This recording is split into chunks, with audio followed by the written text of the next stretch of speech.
let me go ahead. There. All right. Good morning. This is the um, February 6th, 2025 meeting of the Oregon Home Care Commission. And we call the meeting to order at 10:05. Hey, I is um, there anyone else on the meeting that is not uh, that is a guest? Can you tell that, Heidi? We have Adam from Carewell, Oh, all right. Adam Springer, and or Sprengel, excuse me. Mm-hmm. That's the only guest that we have right now. Hey, all right. Rachel Hansen is not here. Oh, I wonder if they have more snow up further in Portland. Anyway, uh, I believe we could go on without the introductions since, pardon me, I think we all know who we are.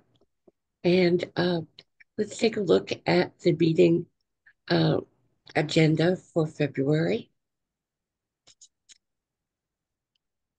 Does anyone have any comments?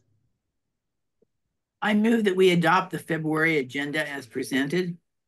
All Commissioner right. Mayor. Do we have a second? I'll second it. Thank you, Mark. All right. Um, and let's take a look back at the January meeting minutes.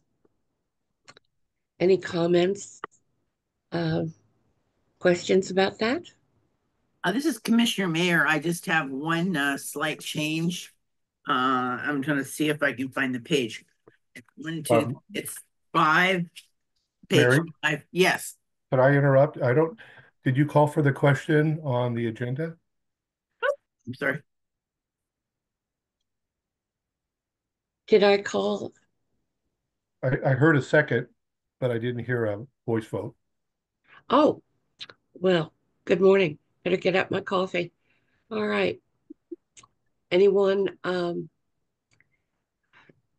if we have approval, to say yes, and um, any uh, negative, say no. Yes. Yes. Yes. Okay. Thank you, Paul, for uh, reminding. All right. So now we are back at the um, approval of the minutes for Um, I, January. it, this was Commissioner Mayor again. It's on page five under my report. It says the legislative committee wants to know what is being asked. What they're actually wanting to know is what bills are being considered by those six organizations.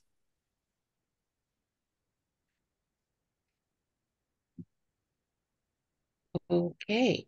Anyone have any further comments?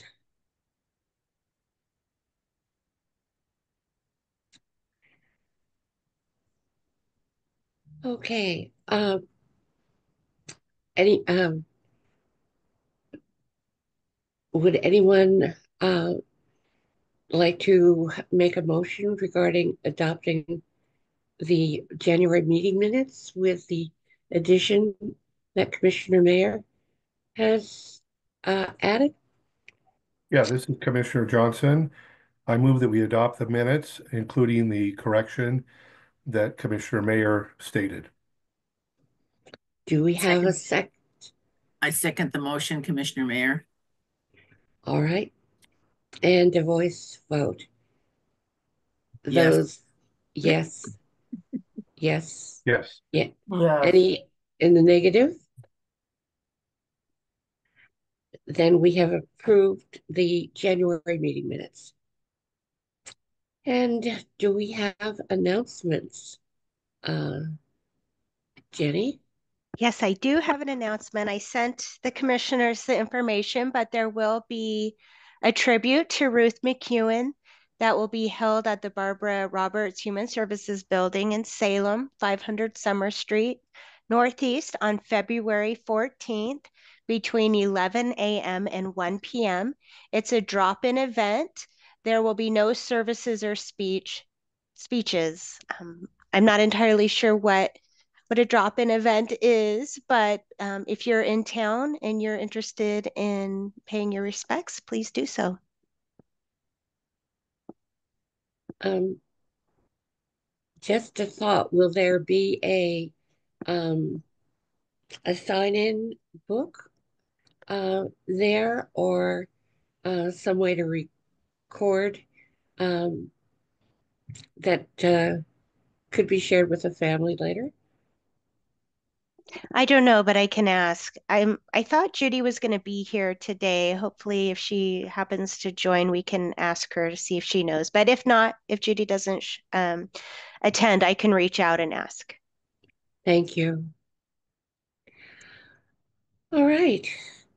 Any further announcements? Then Uh, do we have, oh, Paul? yeah, excuse the interruption. So just, and we don't need to talk about this now, maybe offline, but maybe Jenny, I don't know, regarding the event for Ruth. Excited about that. I just don't know if there would be anything we could do that would be appropriate, a bouquet of flowers or something like that. I don't know, but I just thought I'd mention it. We could probably, again, deal with this offline, but I didn't know if there was anything that we could participate in as fellow commissioners and as we pay our respects. Let me see what I can find out about the event. This is Commissioner Mayor. We discussed maybe having a Ruth McEwen Day, have the governor do that. Have we searched into that possibility, or is that just not appropriate at this time? Let me follow up on that as well. I don't know how that works with the legislature or if they already had something planned, but I'll follow up on that. Okay, thank you. Because I know we had said at the last meeting that she was very well known, at the legislature and those kinds of things. So I Yeah. think it might be nice if we honored her. Well, I will also check to see if the information about her tribute was sent to the legislators to see if they wanted to attend. Oh, good idea. Good idea. Yes. Um, I was thinking about how special Pi Day was to Ruth, and she visited um, legislators' offices, or they came down and retrieved their piece of pie. So uh, I was wondering if Pi Day was going to continue, or we had any handouts that we would want legislators to have. And um, I'm going to get more information about that, Marcia, and David will be talking about the handout today. Oh, I great. see Judy has joined us. Hi, Judy. Sorry to put you on the spot. We were talking about the tribute for Ruth that's being held on the 14th. Do you have any details about that? What would that look like? Or, Can you hear me, first of all? Can yes. you? Okay. Um, Ruth was a person who did not like funerals. She wouldn't go to a funeral. And she did not like, a lot of fuss and stuff. And so what we're doing is just really a memorial for her. It's a walk through, walk in, talk. It's at the uh, the center lobby of the Department of Human Services so that people can come down on their lunch hour and just come through and see them. We'll have a table there with all kinds of memories of her and photographs that you might want to see that you've never seen. I mean, I I just the things that I discovered in boxes, ID cards with her that she looks like a teenager, you know? And Mhm. so all kinds of just her awards will be there, many of her awards. I mean, there are too many to even put on a table, but her awards, photographs, letters, and it's really for people to come and just um, admire and know that where she is now, she is dancing. So it's just one of the it's very casual. There'll be no speakers, and there'll be people there who know her that may want to that if we can talk to one another and tell our stories. But basically, um, it's just a day of remembrance. That sounds wonderful, Judy. Hmm, hmm. Do you know if there will be something that we can sign or a card that we can share with the family? The commissioners were asking about that. Well, the problem is there's no family. Okay. Yeah, her Oh. brother is in his 90s and and her other sister just passed, and her brother's in the Mhm. 90s, and he just can't deal with anything, and he doesn't Mhm. want anything, and he's kind of just he's just asked us to just take that we were her family and just to take care of it. And if people want to bring a card and just write a memory, that's good too, and they can leave it on the table. She does have a person um, here in Dallas, who went to college with her and Wow. it was so close to her that Ruth really used to say that she was her daughter. And oh my goodness, you have got to meet this woman and hear her stories. She just, and just I don't think the cards are important. I think the people just saying goodbye will be the most important thing, because those of us who are there, we're very few, but her people are the community. So, Mm. this is what we could do that we felt, other than storming the Capitol and Well, which I really seriously thought about doing, but there's so many new legislatures they wouldn't even know. So, but yes, that's what we're doing for our Ruthie, and so please, come on through and just stop in and visit, and let's just have a smile or two for her. That sounds wonderful, Judy. Do you know if anybody is taking like official pictures? If not, I will, for No, those the commissioners who aren't going to be there, I can take pictures of, what's okay. being displayed and share them Oh, with you. that would be wonderful, Jenny. I would appreciate that very much. Yes, Okay. yes. Yeah, I'm not and a professional photographer, right, just so you know. but yes, that would be lovely. Thank you. Thank you. Hey, and Oh, Judy, I yes. was thinking that those memorabilia that Hmm. uh, you have uh, displayed and information about the laws that Ruth has helped change Hmm. um, might be filed with in the archives or in the state library and the public library for someone in the future who may be researching the history uh, Hmm. of Very many things. good idea, Marcia. Thank you. That's a very good idea. I mean, I know that I mean, the one thing that she was always joking about was the lemon law. You know? Yes. You know, and then of course she was always very proud of pushing through OPI, um, and was very busy at the last minute working on another project, but we will have to carry on. I was hoping to talk to Fair Boars because they have um, a glass case in the entryway after you go in the entryway of DHS on the right hand side that they had told me once that I could put the story of OPI on in there as a permanent, and I was thinking that I might talk to him about doing a little memory case there for Ruth with the story of OPI in there. What do you all think? Great idea. I think that's Yeah, a good idea. I Excellent. like it. Okay. Truly. Okay. Okay, Yeah. good. Good. Thank you. Thank you for your input on that. So that'll be something I can work on. Judy, do you happen to know if the information about Ruth's tribute was sent to the legislature too? You know what? I don't, I can call Kim and ask her. I don't think so. I probably should do that today. Yes. Thank you, Okay. Judy. Uh-huh. I'll put that on my list. Hi, Judy, this is Paul Johnson. Just grateful that you're able to help in this way. It's really remarkable.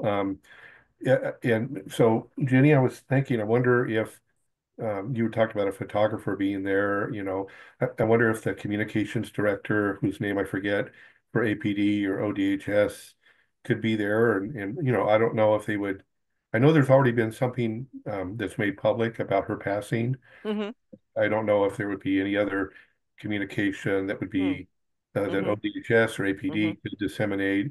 And Mm-hmm. then, and I was thinking even in our own Roberta Lilly, and I'm forgetting the name of it, I shouldn't, but our newsletter that goes out from the Home Yes. Care Commission, doing a highlight on Ruth's life and impact Mm-hmm.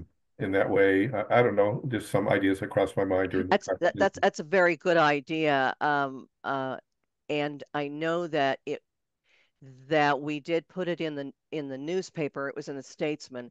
Oh, But I would like to see it in newsletters, in all of the AAAs, and but we kind of like dumped it on O4AD because Kim is kind of coordinating. Kim Hunt is, if you don't know who she is the person who coordinates at um, Northwest Senior and Disability Services the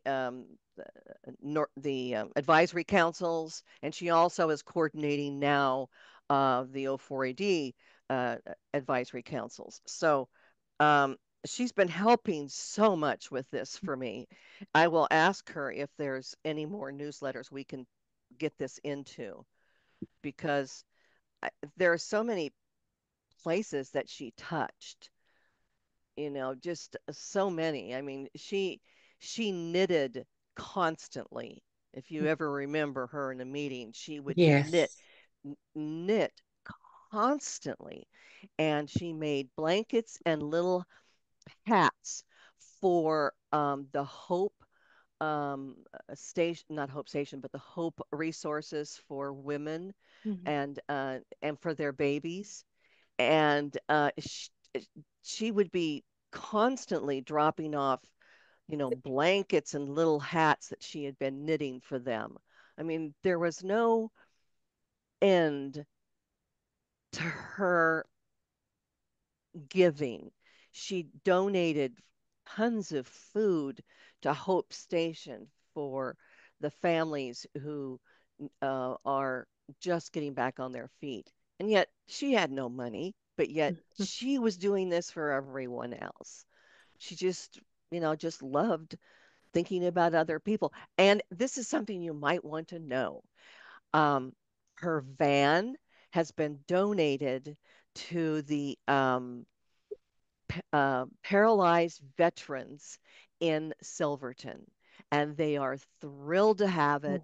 They're going to get it all fixed up for one of their chaps that really desperately needs it. I mean, right at the end. I mean, That's she's amazing, Judy. she's still giving. Yeah, yeah. Yeah, I definitely. okay. I've made notes of everything you've given me, and I thank you, thank you, thank you. I can get right on it. Yeah. David, would you be willing to put the information about Ruth's tribute on our social media account, please? Oh, Yeah, sure. one question. How do I get a hold of the communication director for APD? I will reach out to Elisa Williams. Oh, thank you so much. Yeah, One more thing off my. yeah, I was going to ask her if anybody from the communications department is going to be taking pictures. Mhm. I did read the beautiful in memoriam that Northwest Senior and Disability Services put together about Ruth. I read that during both our all staff meeting for aging and people with disabilities and also our community partner meeting. Oh, nice, nice. Can we post that, Jenny, on our Facebook page You may, as well? please, anything that that's been posted about her, you may reproduce. I was Great. thinking on the commission's Facebook page That'd be or great. web page. I don't know. Mhm. Great. Yeah, I will follow up with our Okay. communications. Well, more hands on board is welcomed. Well, and Judy, thank you so much for Mhm. all your advocacy as Mhm. well and being such a good friend to Ruth and putting everything together. We Mhm. really thank you for that. I know that's been very difficult. Yeah, well, you know, it was a pleasure. It was a pleasure because she was, yes, she was a good friend. Thank you. And thank you for being here today, Judy. You bet. Mm, I appreciate it so much. Thank you. Okay. Well, I believe are we finished with announcements? Um, I guess so. Um, Public testimony? We do not have public testimony today. We don't. Okay, then let's move forward. Um, for commissioner reports on senior services, on governance commission for senior services. That would be me, Commissioner Hi. Mayor. Hi. The legislative committee continues to be very, very active, and as I reported last month, they had 6 people that were briefing them at the last meeting on what bills were of interest um, to these various organizations. And now, having received those reports, and there's going to be another one, I believe, next week, another couple that they've asked to brief the organization. And then they are going to the legislative committee will put together some recommendations to the larger commission as to which bills they think we should be following this year and which we should support. So that's what we're doing a lot of. It's just legislative things right now. Thank you. That's my report. Hey, Oregon Disabilities Commission, That's Mark. me. That's me. And I've been out, but I do know we are working on the bylaws revision, strategic planning, and the liaison assignments for this new year. Our next full meeting is in March. I will have more to say next month. And that's all. Thank you, Mark. 0480. Um, I'm here. I'm here. Hi, everyone. This is Randy. Sorry, I'm trying to find all of my buttons. I'm working off my laptop today. Hi, everyone. okay. I'm Randy Moore. I'm the representative for O4AD, which is the Oregon Association of Area Agencies on Aging. O4AD is madly in the swing of the legislative session. There are a couple of bills that they are advocating for and ushering through the legislative session. So I would recommend, I think almost every year at this time, I say it might be a great idea to have Phil Warnock or Nicole Palmentier Hazelbaker come and share information about what O4AD is supporting and working to support in the legislative session. They're such great advocates and work for seniors and people with disabilities on many levels, including supporting other organizations' bills that might be impactful to the populations we serve. Um, The only other thing that I wanted to mention is that all of the area agencies on aging across the state, there are 16 of them, are working on madly on developing their area plan, which is their strategic plan for the next 4 years. Those are due to the state by the end of March, and many of those organizations at this point in time are starting to post the draft of those documents on their web pages or in other locations for listening or for public input for the next month or so. So if you would be interested in hearing more about that, I can let you know where those, I know one of our directors is gathering up the information where all those will be posted. Some of them have already done their public time and others haven't done it yet. So it's sort of hit and miss whether you'd be able to see them at any given time, but I can share the information with you. And then the only final thing that I wanted to mention is that on April the 10th is O4AD's Day at the Capitol and quarterly meeting.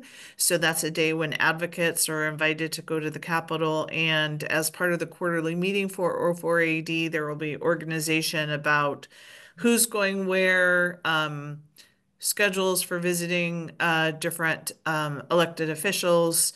There will be lunch, there will be some short advocacy training and all those pieces. So if you're interested in doing that, please let me know and I can make sure that you are aware of when the day of the O4AD Day at the Capitol and Quarterly meeting is happening. The other thing to know is that O4AD has this year decided to do some talking papers, which are basically like for each individual area agency on aging. It's got like a one pager that says, here's what we do, here's who we are, here's who we serve, this is where we're located, that kind of information, as well as then a joint annual report or report from O4AD that the advocates will be handing out as they do that day at the Capitol visit or anytime throughout the legislative session. So I can't think of anything else, but if you have anything that you'd like to ask, I'm happy to answer. Um, Randy, could you send a copy of um, the event scheduled for that day to Jenny or Heidi so we could all I be will be advised? happy to. I don't know that, that's still 4 months away, so I don't know that they have anything more formalized than the date, but as the event timeframes and schedule and all that get clarified, I'll make sure that I share it. Thank you. Okay. Um, Community advisory, no, aging and people with disabilities. Good morning, everyone, again. So the announcement I have, as I chatted with Matt, is he wanted us to announce that OPIM is launching next month. And so we're excited to see this program made fully available statewide for in-home consumers, and it's launching next month. So hopefully individuals who are interested in the program will be able to join it, and as well as others that may be moving from another program into OPIM. So we're excited that this new program will be available statewide next month. Thank you. Community advisory councils. Hi, this is Commissioner Adams. Sorry that I'm late. Uh, on that and the care coordinated organizations, I will have to say that because what has transpired in Washington, D.C., and I'm pretty sure everybody knew what that was when it comes to Medicaid, Medicare funding freezing. The CCOs are pretty, they're pretty scared about what's coming on the Medicaid side of things. They're coming up with different plans, with Plan B in case Plan A don't work out for consumers. They're having to watch their numbers because of people switching CCO to CCO, and they're pretty scared about this whole idea of what's coming. And that's all I got to report on that. Okay. Uh, Thank you, George. Okay, it's oops. Do we have Jane Allen for legislative update and agency with choice? She has not joined yet, I'll but reach out. I'll reach I, out to her. okay, thank you. Hmm. Oh, Marcia, Yes. this is Commissioner Adams. Uh, I don't know if you received it in an email, but I sent you many things in the email that we talked about over the phone. Yes, I got an email yesterday, I think. Thank you very much. No problem. Hmm.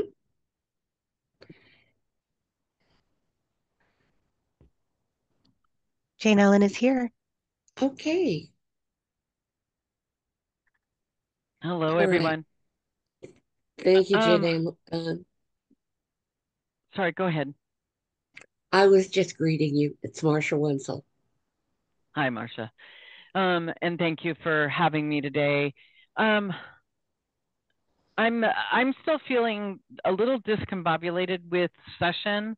So I don't have a lot of really good legislative updates because we're still in the process of analyzing the 2,800 bills that have come through and what is the impact on the program. So by next month, I'll have more specific information for you around what we're seeing as critical bills and issues. Um, there's a big flurry, right? There's a lot of issues around safety, especially in licensed care settings. Less focus from what I'm seeing at the moment on in-home care, and some really well-intentioned bills, but that don't really aren't quite the right thing, if that makes sense. So as an example, I'm looking at a bill that would impact our brain injury program, which is intended to, oh, sorry, buddy. Sorry, my cat's on the desk and I just elbowed him. The um the Jenny just told me to move my camera down. So I got to go find me. I don't know what I look like.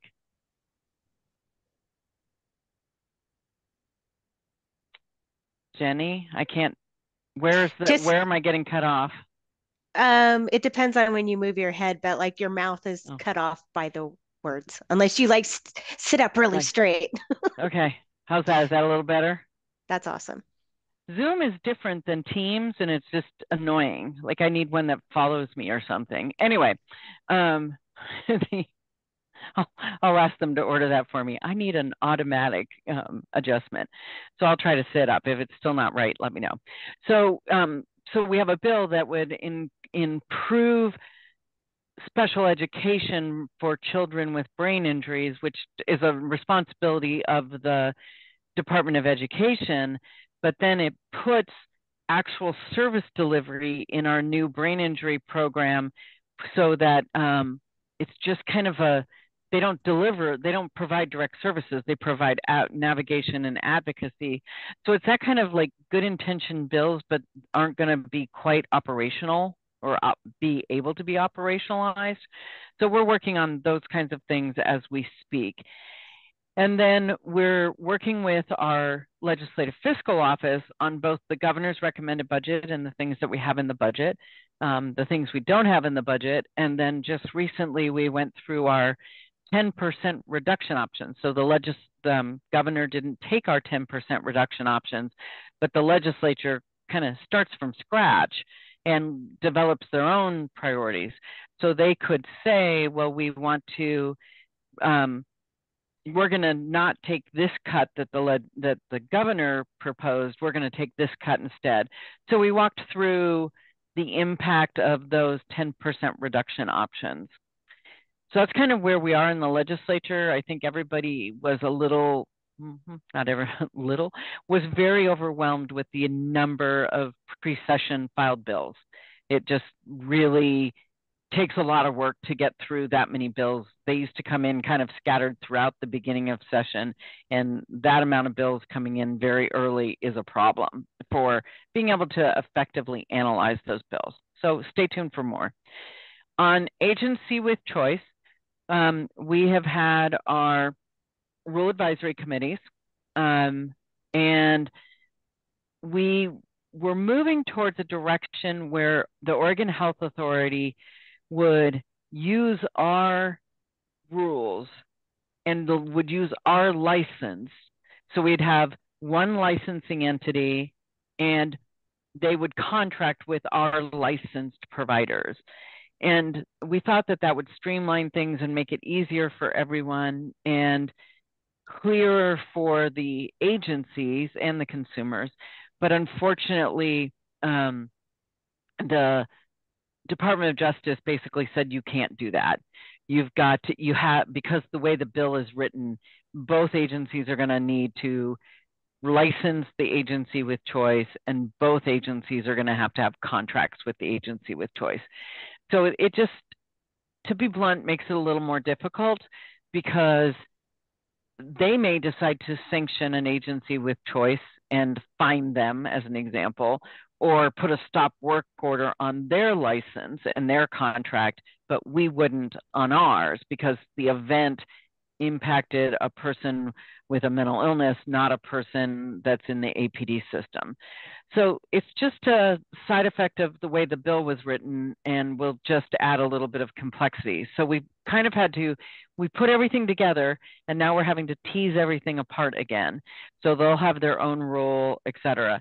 And then we're in process to pull together what's called the Design and Implementation Council. We think we have to amend the 1915K to add these new agency, or this type of agency, as a qualified provider type, and get a permission from CMS to do that, approval in the 1915K before they can actually start delivering services. To make an amendment in the design and implementation, in the 1915K, you have to have a design and implementation council. So we're getting ready to do invites for that, get people to volunteer for that. And from that design and implementation council, we will then get ready to submit the state plan amendment. And we are working on the statement of work that aligns with the administrative rules. And that statement of work will go over to our contracting staff, who will do the request for proposal, and then we'll move forward with selecting a qualified provider.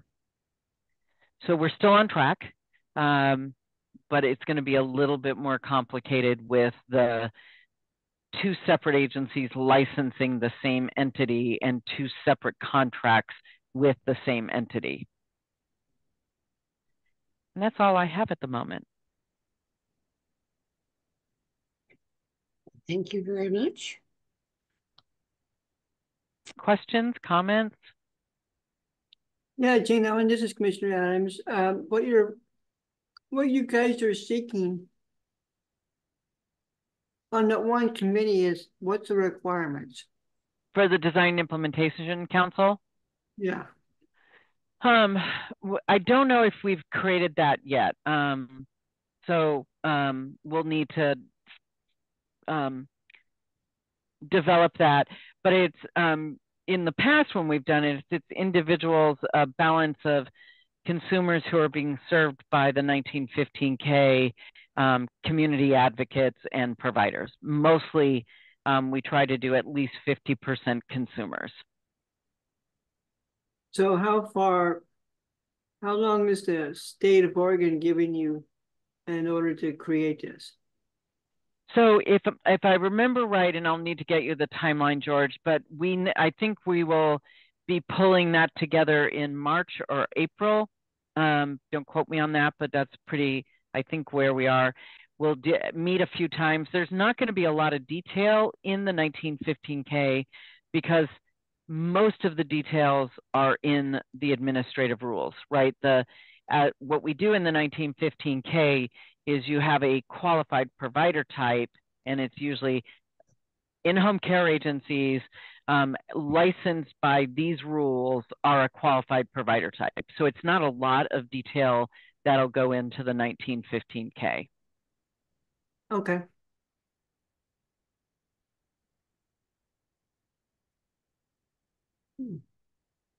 Other questions?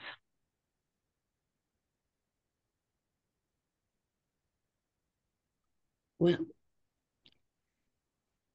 it looks like we don't have questions at this point, Okay. but I'm sure we shall meet again. And thank you for bringing us up to date to the Okay. best you can.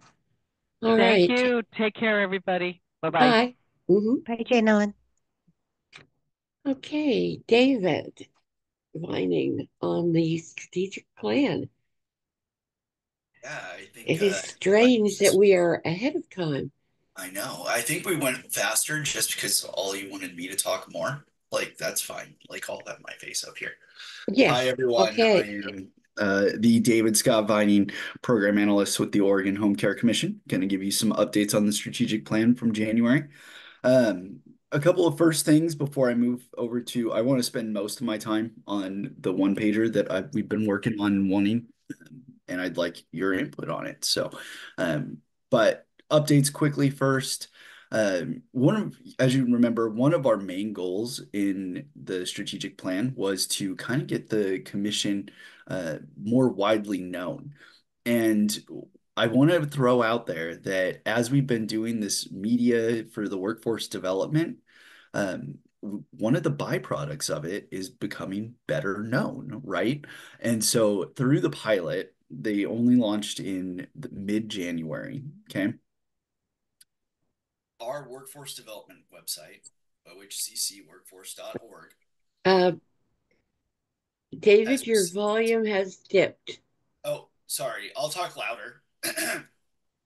So, one of the fun things is that our workforce development page, ohccworkforce.org, has received 35,000 views in just a few weeks. Now, to put that in perspective, we only received 29,000 views all of 2024. So within just a few weeks, we're already being viewed more and more. And that is good news. We are getting the word out there. People are learning about us and they're looking at taking on this profession. So nice little side benefit there. Hey, Paul. Hi, good morning, David. Um, it's too early for you probably to do this, but are we able to see not only increase in views, but how that may impact the increase in individuals applying for or pursuing a career um, with the home care as a provider? In other words, can we see a correlation or will we see a correlation? Are you documenting that information? That's the hope. So we're trying right now to figure out the best way to gather those metrics, but that will be part of this whole campaign that will go on through the end of March 2026. Yeah. Any other questions really quickly about that? Because that's, I mean, super fun news, super exciting in my opinion. But David, this is Marsha Wetzel. I was noting that when using Karina to select your provider, uh, there is an option after you've done that to report if you've made a match and you are working together, but it's rather obscure and hard to find. So um, they have they do have a means to uh, get some info back as to your success, but um, I'm not sure. It took me months and months before I discovered that there was a way to report back that you have been successful. So maybe that could be made more prominent or just thinking. yeah, thank you for that, Marcia. Jenny and I will take that to Carewell Partners. And I mean, I see Adam's here, so Adam will probably mention it also. Um, yes, that's exciting. I like that they are tracking that it's working, right? Mm-hmm. So that's good news as well. All right, so that's just one of the things. Next thing I have an ask actually of you commissioners. All of us, there's so much going on here in January that one of the strategic goals, goal number 5, which is where we're kind of interviewing the programs and figuring out like what we could do for improvements, has been really slowed down. My own time, I was having some help with some other staff members unable to do it because of workload. So I was wondering if maybe some of you could help us out. I thought that this might be a really good way for you to get to know more about our programs and how they work, how they function, and not as like an outsider, right? But as someone a little further removed, that's what I was trying to say, from the program, can actually have some clearer insights that we may be missing because we're too involved in the program. So just something I want to throw out there. You can reach out to me or Jenny to coordinate that. Jenny will just send it over to me anyways, but I'm just giving you multiple avenues to connect if you're interested in this. I already have a list of questions to ask the program members, the staff members who are running the program. I can talk today. I promise. Coffee, I don't know. Anyways, the interviews will take about an hour. So good time though, like I said, for you to get to know staff members better, for you to understand our programs better, and hopefully give us some insights that we're missing. So I'm going to throw that out for everybody. Yeah, Oh, David, before you go on, commissioners, what do you think of that plan? I think it's wonderful. Commissioner Mayor, what do you think of that plan? Having the commissioners help interview our staff to get a better idea of our programs and how we can improve things. I think that's a good idea. Jenny,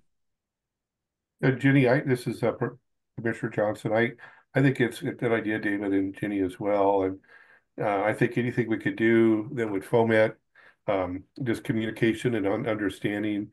I'm not speaking for any other commissioner, but sometimes I don't probably fully understand the work people are doing, the challenges they're facing, or maybe how we could better support their work. And so any of that would be helpful, I think. I think that's a great idea. Mm-hmm. And Marcia, I support the idea also. I think it may have um, even further reaching benefits um, so that when we're looking in future budgets or um, possibly facing some cuts, that we have like a document that shows uh, where all of our uh, tendrils reach and what uh, a description of what staff does in more detail than we have this program and that program. But as we're trying to get people to know what the commission does, um, that will give us some meat on the bones. I think that also helps the commissioners know what the staff is doing in a little more detail as well, and that improves communications between the two of us. Great. Thank you for that True. that insight. So David will be following up with you because we really need your help to be able to do that. And I think it would be a great way to engage everybody in the strategic plan. awesome. Okay, Thank you. sorry, David. No, you're not sorry. Don't. I'm not sorry. David, this is Commissioner Adams. I do have one question. Yeah. Why is there a delay in the committee put together on the Carina? I had received an email and I wanted to join that committee. Unfortunately, I got another email after that stating to the fact that it was put on hold because something was being worked on or something. Yeah, I'll have to go back. I think I got the email as well. But I know that there were some scheduling conflicts with just getting everyone to find a date. But I will check up also with our Karina coordinator and see where we're at with that. I never did hear back after um, these 2 emails that I got. Yeah, I'll follow up too, or George, blah, blah, blah, blah, blah. I'll follow up also, George, and see where we're at. Okay. Paul? Yeah, just a comment. I think that maybe it doesn't need to be stated, but I really am excited how the strategic plan could kind of, in a sense, maybe unite the staff and the commissioners as we work together. That's kind of our, to borrow a term, our North Star, and so anything we could do to, keep focused on those objectives or modify the objectives together, that type of thing, I think is going to help us. Um, Especially, as personnel change or commissioners change, keeping that strategic plan kind of at the center of everything should help us move forward. So kudos to your efforts with that and also with the staff. Thank you, Paul. I appreciate that. Yeah, I feel all of you contributed. It's yours, right? You all made it. So I'm really glad to have been a part of that. Roberta triggered a memory though in my brain. So I'm gonna go back a little bit and talk about getting the word out of the commission and blah blah blah. God, what is wrong with my talking today? Going back again about talking the strategic goal of getting word of the commission out more. There we go. So I met with Roberta and members of our Carewell partners to start planning out our power hour that will be launching up again. Thank you, Roberta, quite a bit for helping us do all of that.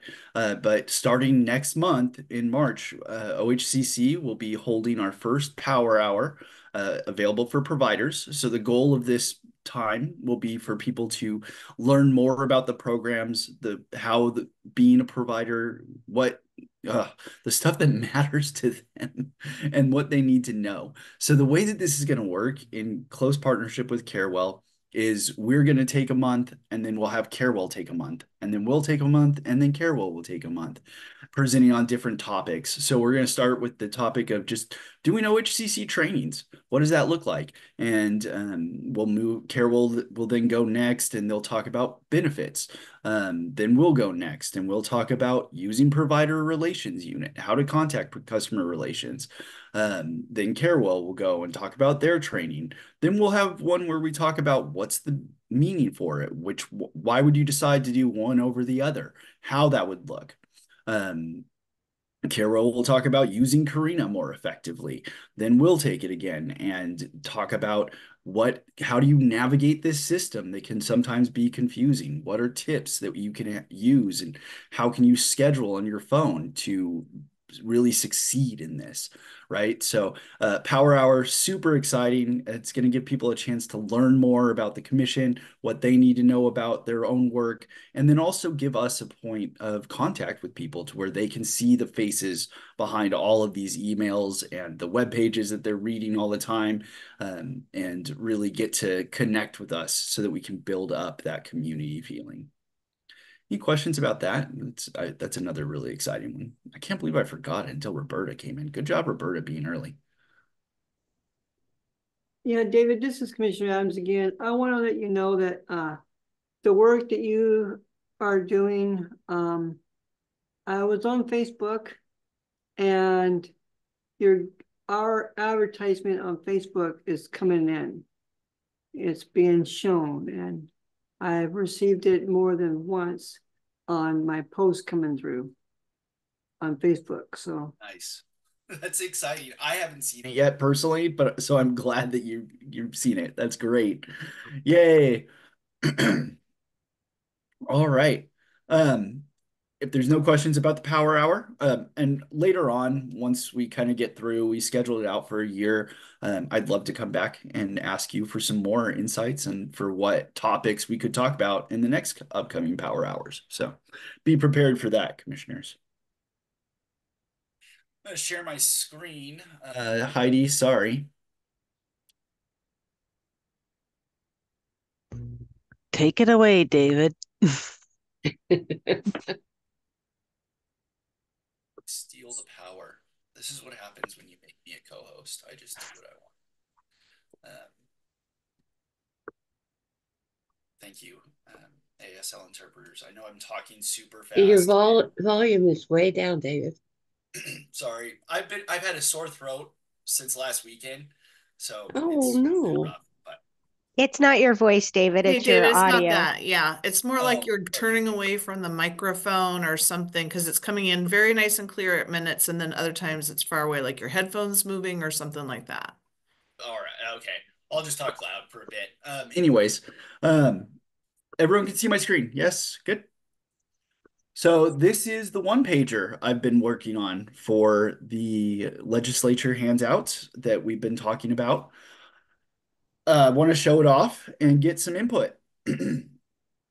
I want to send this first draft out to you all by next week so that you can have a look and get a little better, like read it for yourself and give me some insights to what I could add or take away. Maybe it's too busy, right? I want to make this really smooth for everything. But my goal is to get this to you all probably Wednesday of next week so that you can give me some more individualized feedback. But right now, I want to get some from you as well. Paul. So I go back to kind of my de facto position. What is the purpose of this document and who is the target audience? This is the one that we've talked about for handing out to the legislature to let them know the work we're doing, what we look like, give them a quick introduction to Oregon Home Care Commission. It's based off of a similar one pager that Nikisha used last year to hand out to the legislature as well. Okay, great. Yeah, and I'll look forward to reviewing as well. Thank you for your work on this. I love to see us use sensational language to catch their attention.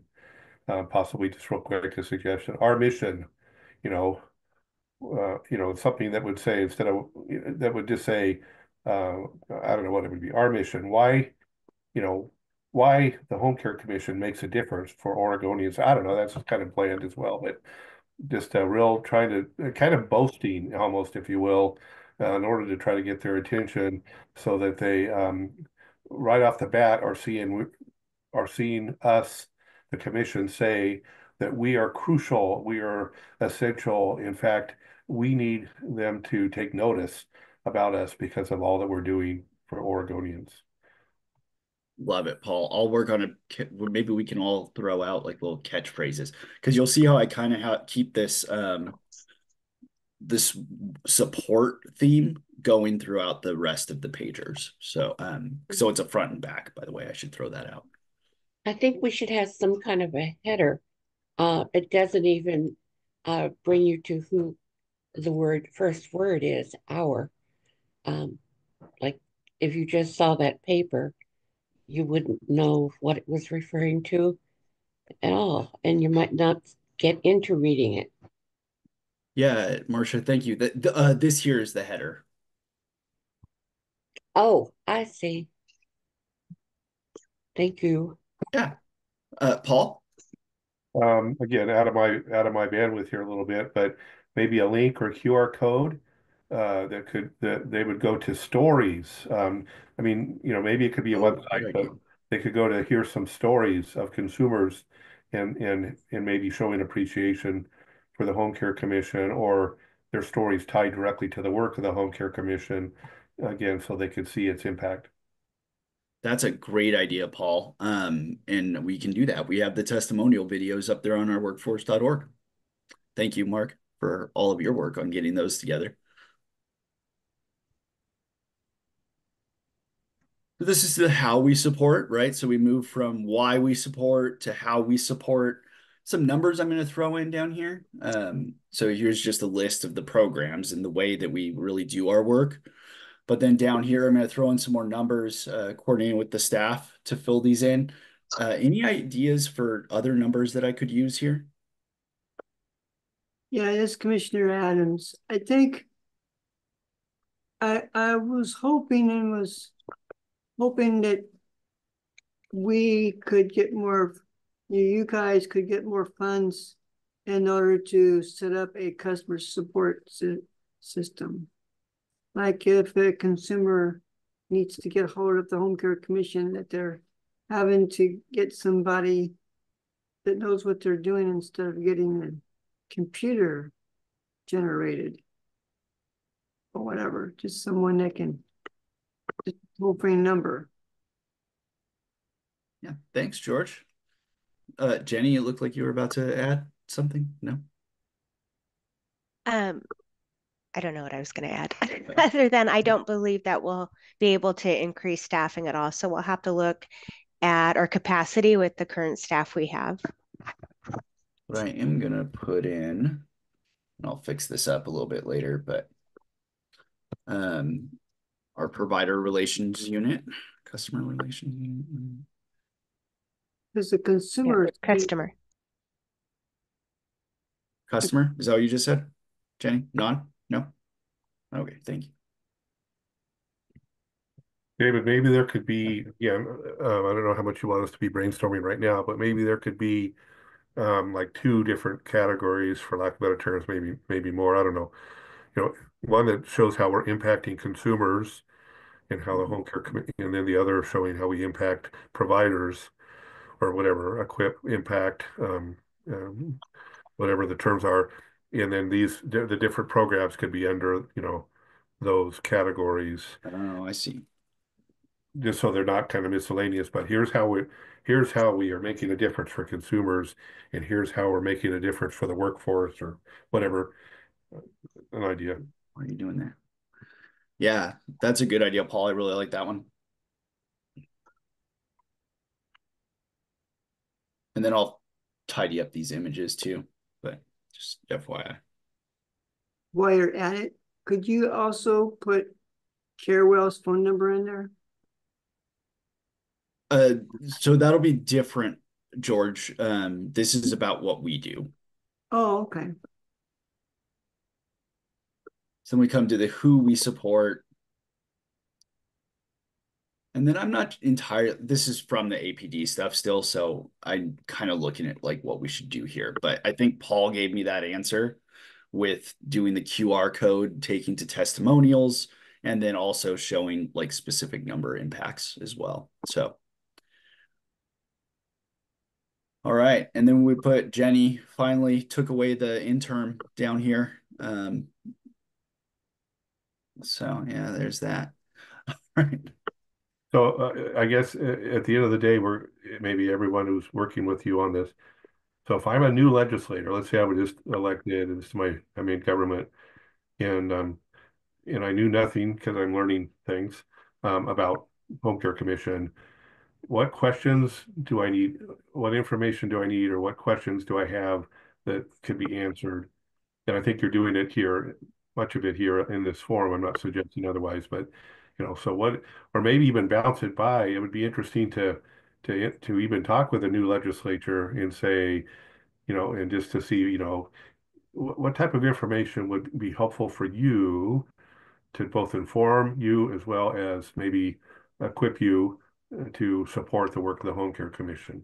And talk to Ed Deal or one of these people that are newer to I guess he's been around a little bit.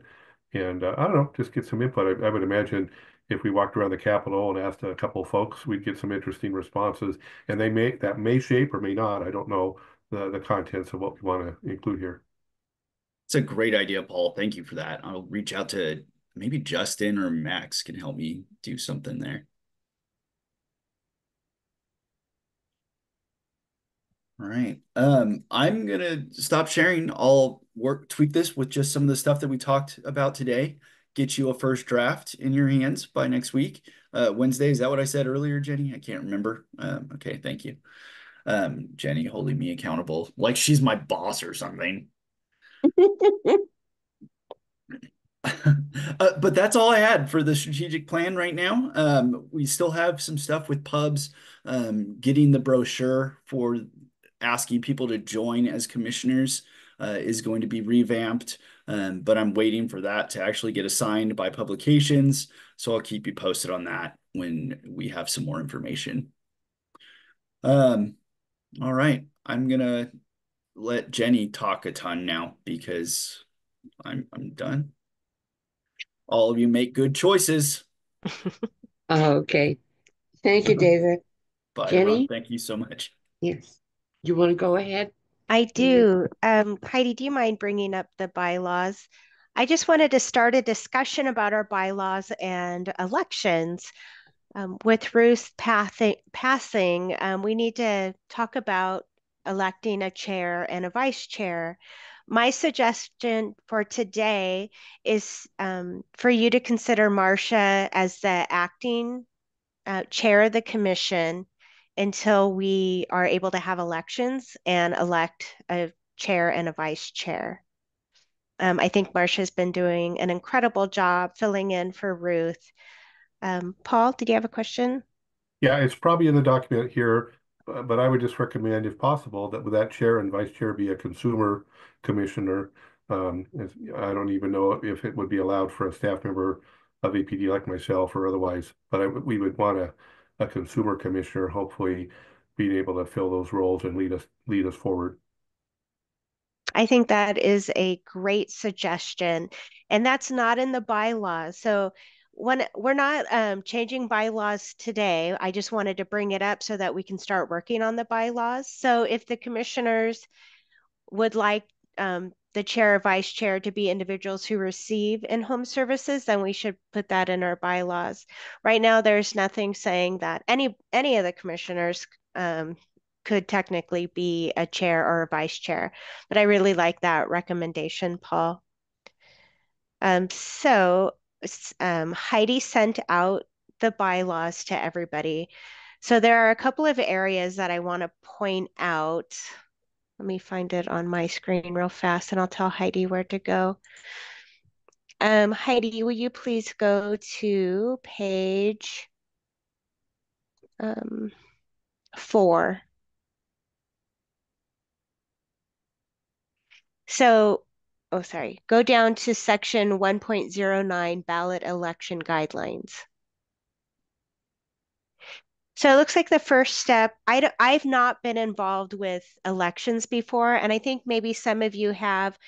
Mark, you've been on the commission previously and for quite a long time. I don't know if you have any historical knowledge about how elections happened in the past or anybody else on the commission.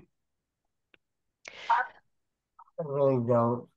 Okay, so this is an opportunity for us to look at this section and decide how we want this to work. So it says nominated candidates who accept a nomination will have their name placed on a ballot. Nominated candidates must speak to the commission regarding their qualifications for the nominated position prior to the election. Voting will be by ballot. Members must be present to vote. Ballots will be prepared in advance, counted, and verified by consumer staff. To break a tie vote, members will keep voting until a nominee receives a majority vote. And elections will be held once every fiscal biennium in August or as deemed by the commission. And I don't think there's been elections for quite some time. So we do need to have elections. The fiscal biennium, every 2 years. Our bylaws don't address what happens when a chair or a vice chair leaves the commission or, either voluntarily or unexpectedly. So I think it would be helpful when we think about amending the bylaws if we had a process, if the current chair or the current vice chair leave their position, what happens next? Let's see. Heidi, please go to page 10, changes to bylaws.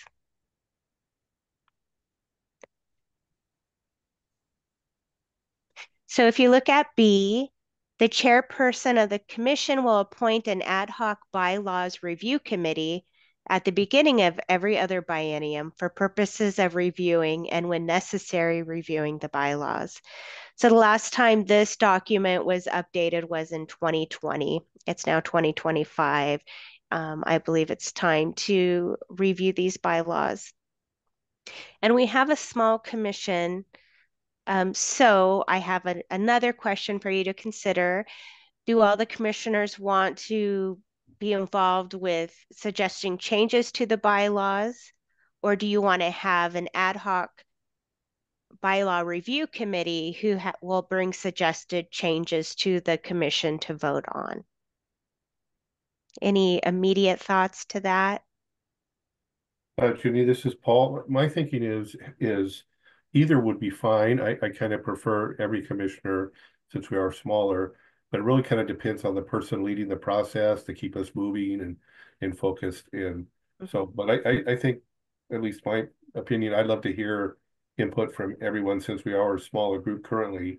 And because there could be a blind spot or an experience or a thought someone's had that others don't have that needs to be shared. So that would be my preference. Yeah, and we would definitely have staff available to help lead through the process. This is Commissioner Adams. I prefer us commissioners to do this. Okay, so not having a even smaller number of people doing the review, but because we have a small commission right now, having everybody involved. So does that work with Randy and Marcia and Mark and Mary? It works with Marcia.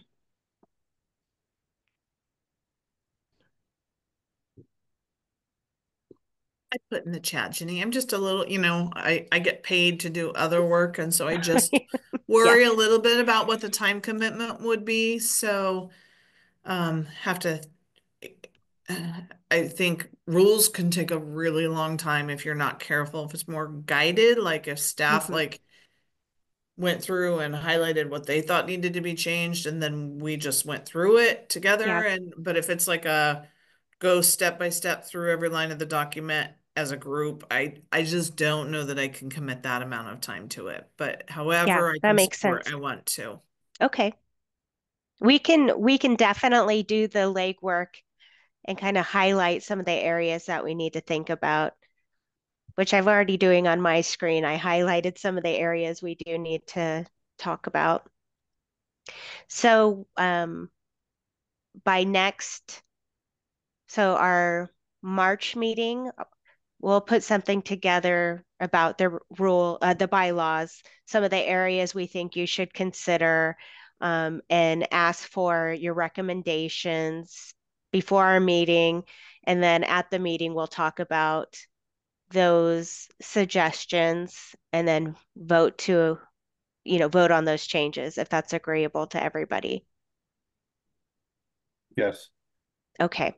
I wonder maybe Ginny, you and Marcia, our acting chair, could identify the areas needing not that need change, but maybe suggest those. This I think, and Randy's comments are helpful as well. And so maybe if you and Marcia, for example, were able to highlight areas where you feel changes could be made or even suggested changes, then bring them to the group and we could all work on those.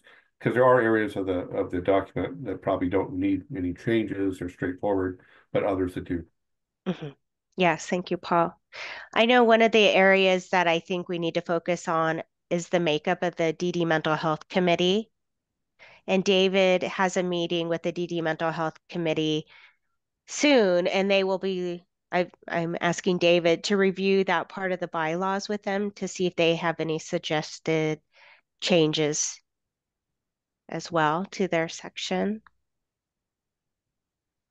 This is Commissioner Adams. Jenny, with the experience I've had for many committees, being chair and vice chair, when it became voting on who gets chair and vice chair, if there was like in some of the bylaws, if it's a tie vote, then the chair would have to vote to make up the difference. And then in some of the bylaws and some of the committees that I've been in, the vice chair, like if the chair's gone and the vice chair is taking the committee, it would give the vice chair 30 days for the committee itself to find a chair. If that makes any difference. Yes, thank you for that feedback, George. So as commissioners, you get to decide what we put in those bylaws, what we add, what we change. And those things are not in our bylaws currently, so I think it would be great to address those.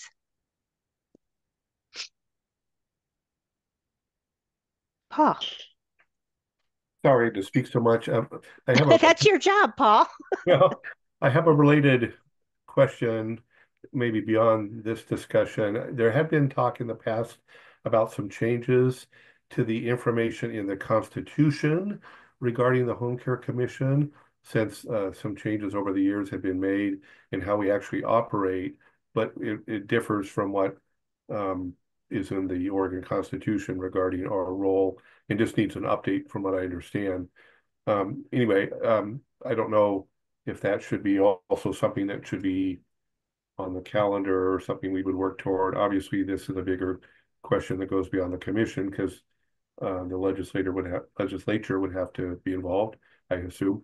But anyway, I just thought I'd mention it because it does relate to the bylaws to a degree, in the sense that it presents the information or marching orders on the why the commission exists and how we're to operate, that type of thing. Thank you, Paul. I did put a legislative concept forward, making this changes to our makeup. That did not go forward, but I will continue to make that request. Jenny, I thought that Brandy was taking care of all the state boards as far as the legislature was concerned. Well, Brandy helps coordinate the appointments to the commissions and boards, and she helps provide guidance. So when it's time to renew your appointment, if that's something you're interested in doing, then that information goes to Brandy, and we, fill out all the paperwork, and she helps shepherd that through the legislative process. Well, I was talking more of what the state of what the state boards do.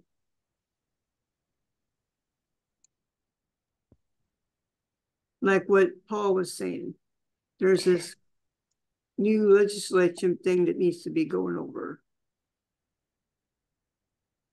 I'm not sure if that's her role, George. I think she just works with appointments. Oh, okay. Executive appointments. Okay. So we need to think about the plan for elections. Heidi, will you go back up to page, was it 4?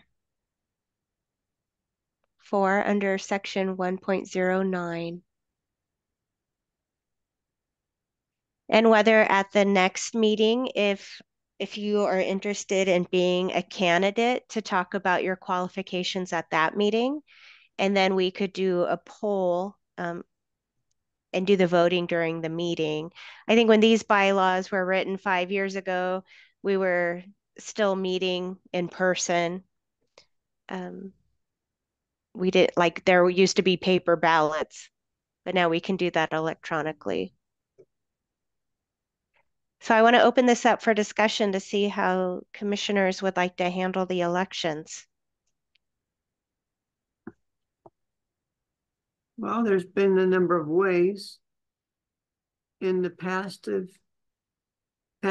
committees that I'm on. We would do it secretly on emails.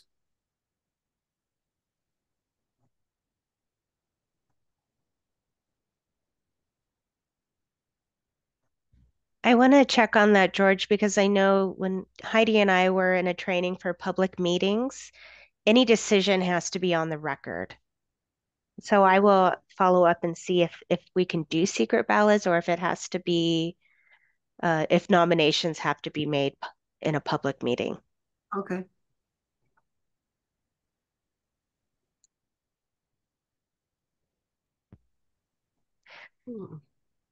So first, is there a motion to name Marcia as the acting chair until elections?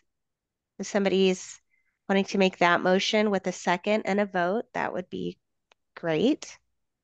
I would like to make the motion that Marcia is acting chair. This Uh, is Randy. I would happily second that motion. Great. And do we have a vote? All those in favor? Aye. I, So we have two. All those opposed? Let's do the vote for in favor again. Can all the commissioners vote, please? Aye. I, This is Marcia. Do I abstain? Is that the correct Hmm. move? This is Randy. I vote aye. Aye. Mary? Mary? So I believe that's a quorum. So 4 votes. So Marcia, you are acting chair. Thank you for the wonderful job you're doing currently. Thank you for the honor uh, of being acting chair. Thank you for the honor of attempting to fill Ruth's shoes. Thank you for your confidence. So at our March meeting, do you want to, anybody who's interested in being a candidate, speak to the commission regarding your qualifications for the nominated position? Are you interested in doing that in March? You know, we can do it like we can do it anytime. March this time doesn't bother me. I think March would be great.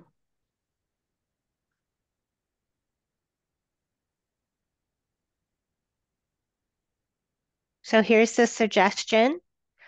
In March, at our March commission meeting, those who are interested in running for either chair or vice chair will speak to the commission about qualifications. And then after that, we will vote. Well, you will vote. Do we have a motion for that? I, Commissioner Adams, make a motion for March's meeting. I, Commissioner Wenzel, second the motion.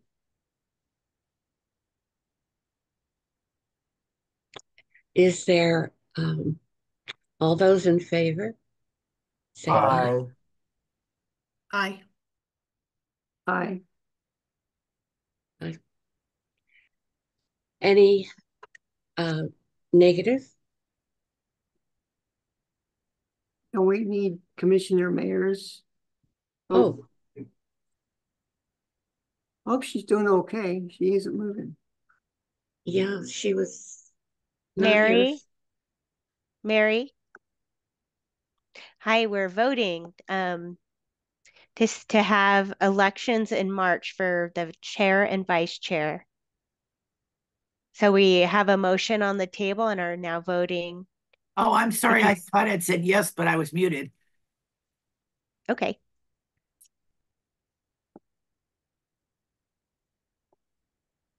All right. Any with a negative?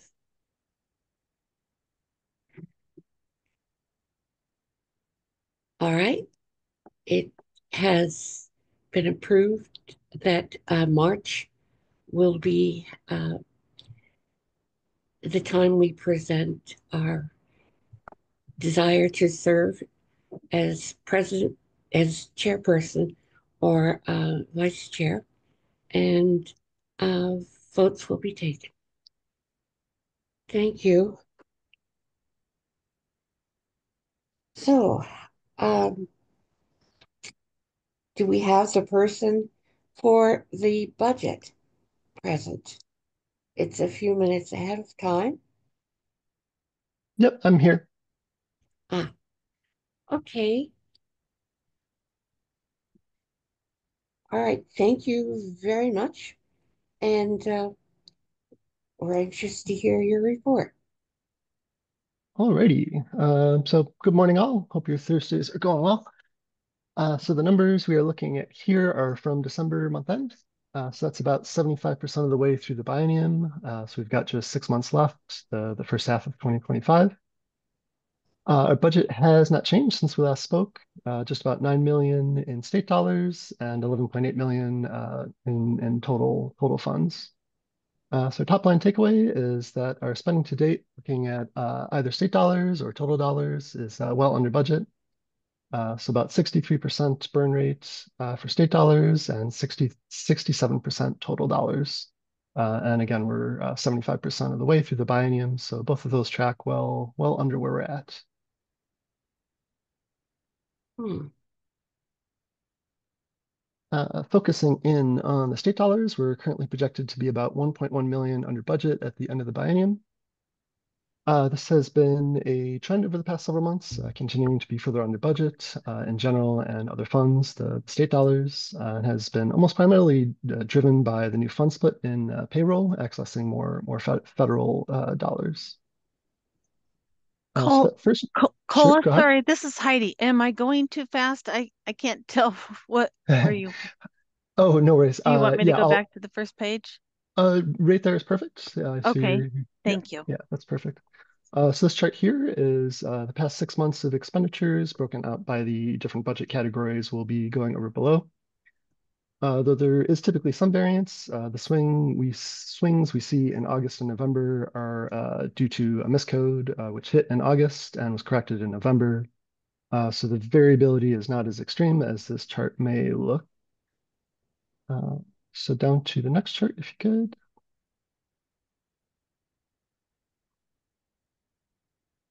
So here we have our services and supply spending over the past 6 months. We can see professional services typically makes up the lion's share of our S&S spending.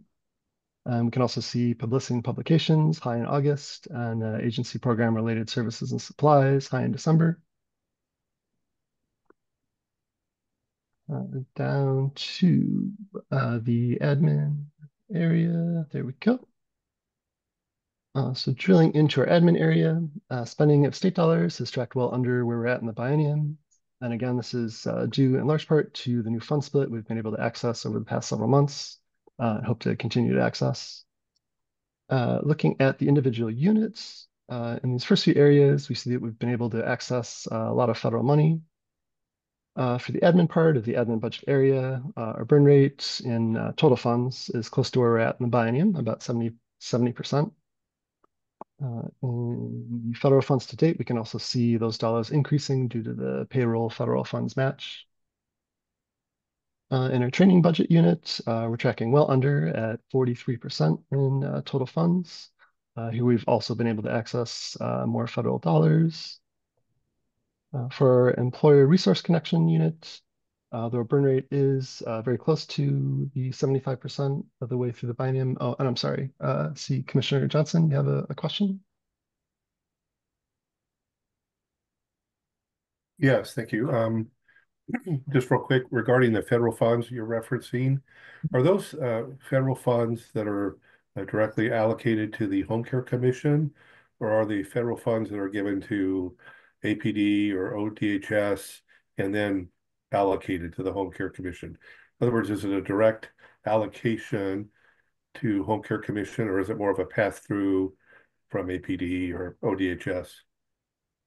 My understanding on that is it's based directly on how the Home Care Commission spends its dollars and what we utilize our money for allows us access to those federal dollars.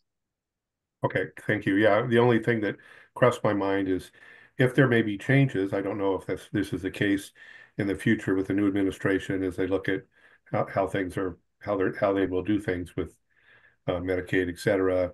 Um, I don't know. The observation is some of those funds could be at risk. I don't know, maybe not.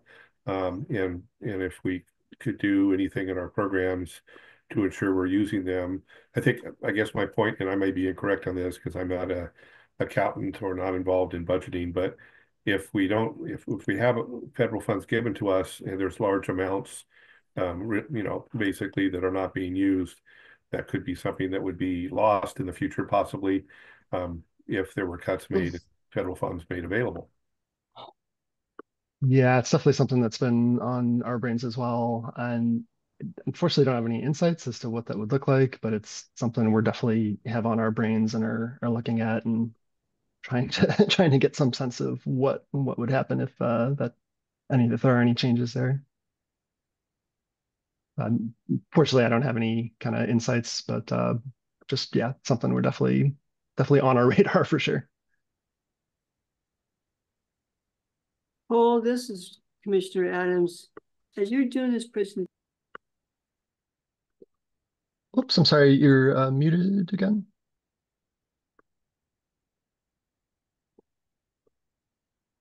this is Commissioner Adams. With this presentation that you're doing, and this being February, I don't see anything for January. Is there a reason for January? Sure. So typically, the way things work at the state, well, let me speak specifically to ODHS. I can't speak to the other agencies. But the months officially close several weeks after into the following month. So January, we won't have any official numbers until I believe that will be about a week and a half to 2 weeks out before we can have anything officially for January. So there is some lag. I could probably agree what I'm assuming there is a little unfortunate. It would be nice to have some more updated numbers, but unfortunately, that's what we have to go on. Oh, okay. So moving on here, unless anyone else has anything. Oh, sorry. Back up to Oh, the admin if did you you could. want me to go back up? Okay. Yeah, thanks. Sorry. No, yeah, all good. I did say moving on there. So for our employee resource connection unit, the burn rate is very close to 75%. Over half of the spending has been federal dollars, which great to see with that caveat that we don't know what's going to happen in the future here. But for the moment, nice to see good access to federal funds. These last few units here, uh, the commissioners for you guys and workforce support and development. Altogether, they account for about, oh, I'm sorry, the last three, so including the registry as well. They account for about 160,000 of our budget, with the majority of our total fund spending in workforce support and development. But even that, you can see at 67, 68% there. Yep. Is tracking under where we're at in the biennium. So we are in good shape there. Down to the next chart. Oops, should be a little chart in between. Yeah, a There little we higher if go. you could. Oh, Yeah, there there. we go. Okay. Yep, you got it. In this chart, we're seeing again the past 6 months of spending. It's in personal services, so payroll, and other personnel expenditures, and in services and supplies. We see a couple trend lines there. The trend line in service and supplies is again due to that miscode. If that was taken out, S&S spending would be flat to trending upward slightly, as we'd expect to see. Payroll, you can see there is relatively flat. We will see a bump in January when we do get to see some of the January numbers, as there was a about 6.5% cost of living adjustment. So that will trend upward, but we've got that factored in the projections. So that is not unforeseen. That next little chart at the bottom there, that's in blue. We see the federal dollars we've been accessing from the federal match in payroll.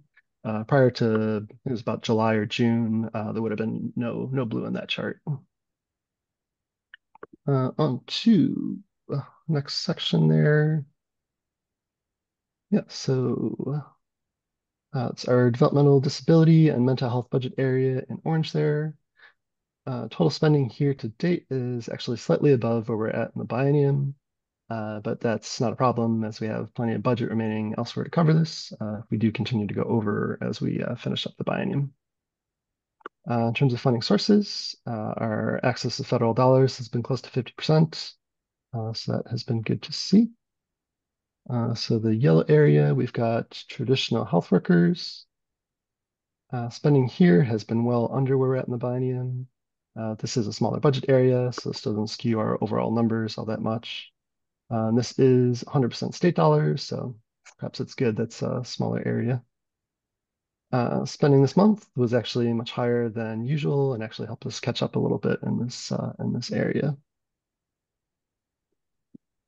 Scroll down to the next section in purple.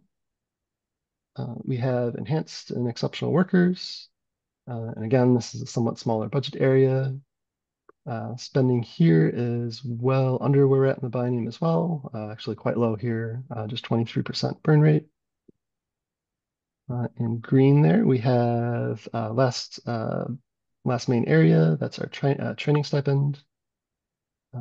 This is a bit of a larger area and it accounts for about 9% of our total budget across the Home Care Commission. Spending here is moving along at just about the same clip as how fast we've been moving through the biennium. About 72% of our overall budget in this area has been spent.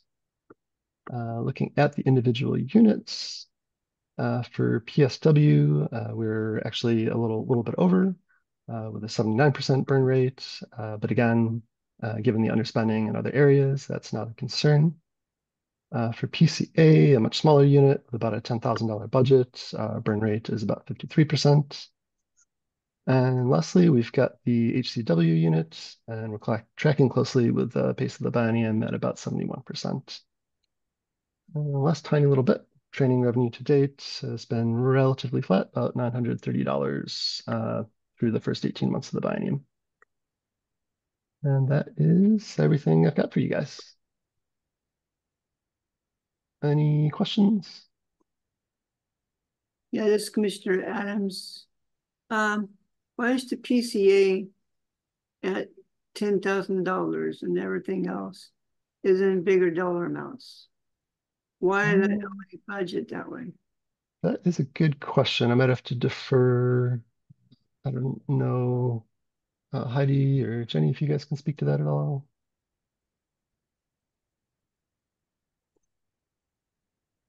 I don't know. Jenny?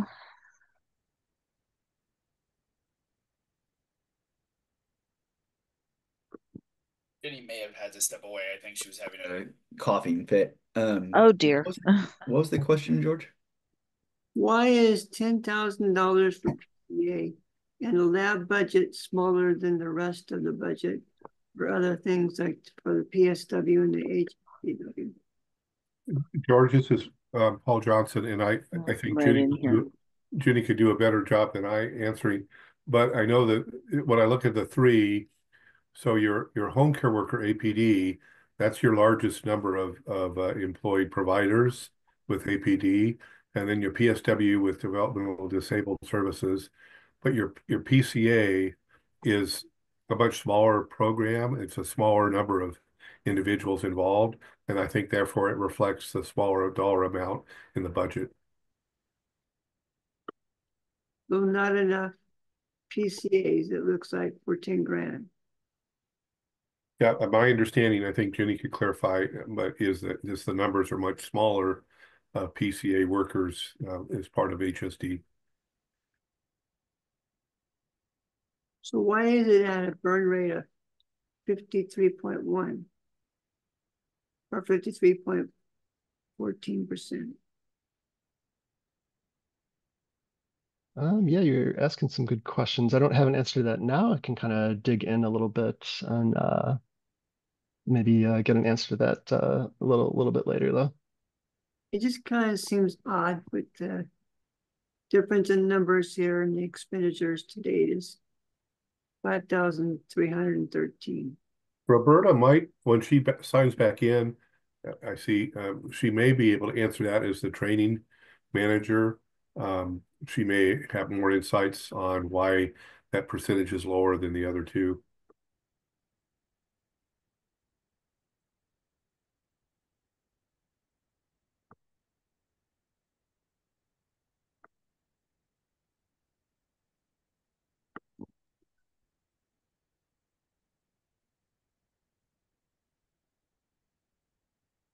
Alrighty. Any other questions on the budget?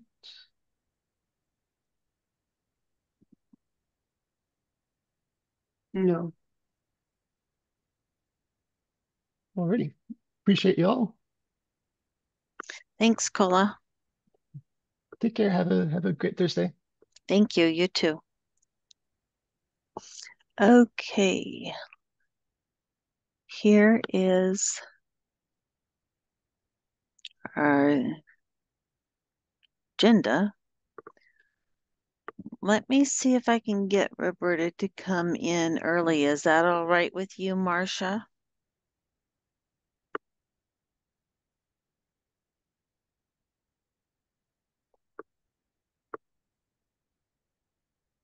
Marcia?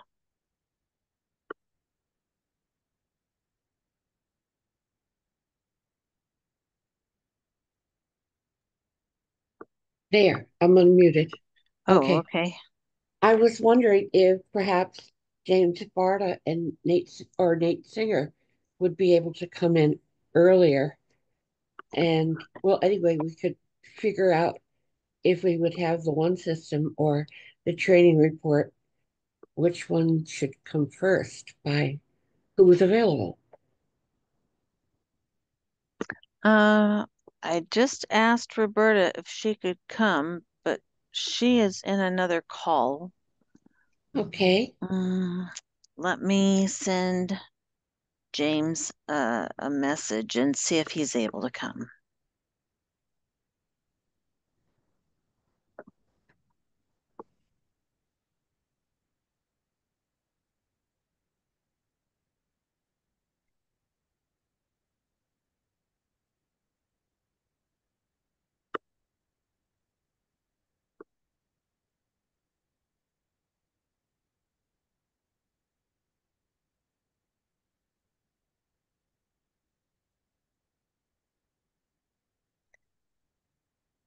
Okay, I'm just waiting for an answer. Okay. Should we go on break now, perhaps, and wait He said, for sure, what time? Would you like him to come now? um, How about after a break? Okay. okay. So shall I tell him like 12 o'clock or 12:05? What do you want me to say? 12:05. Okay. 12:05? Okay, that sounds good. Okay. Thank you. I'll ask him. Thank you. We'll see you folks at 12:05. Okay. Thank you. Bye-bye. Oh, the recording is staying on during break, folks. Just so you know. Okay? Okay. Okay.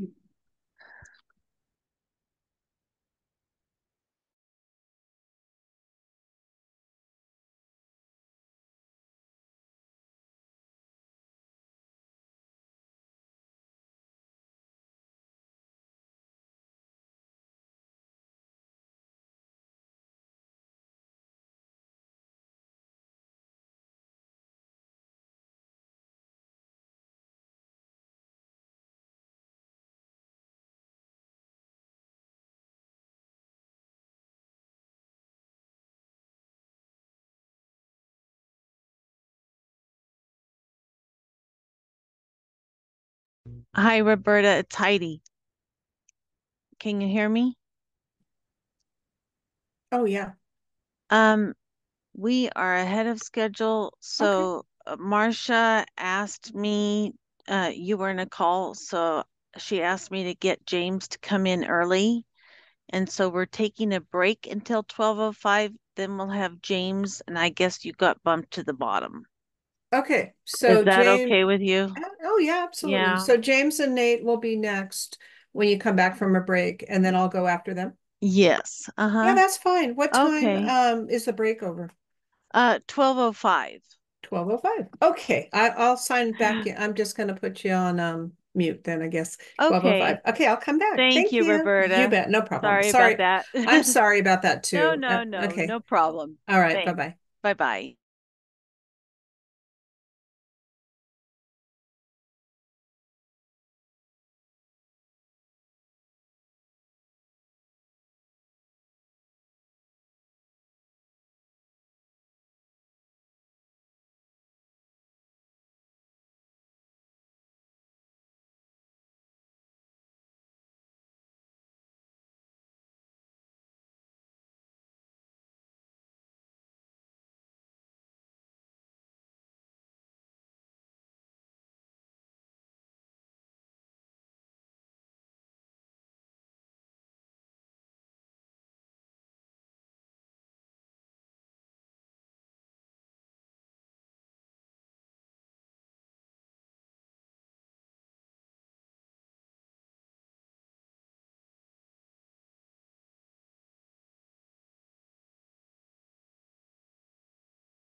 Jenny,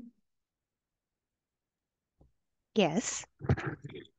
I don't know if I should say this, but Before you do, we're being recorded.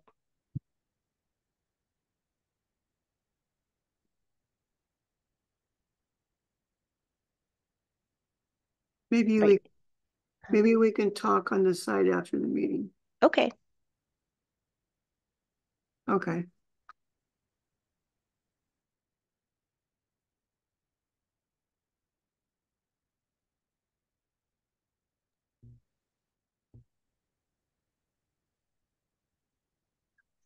Hi, James.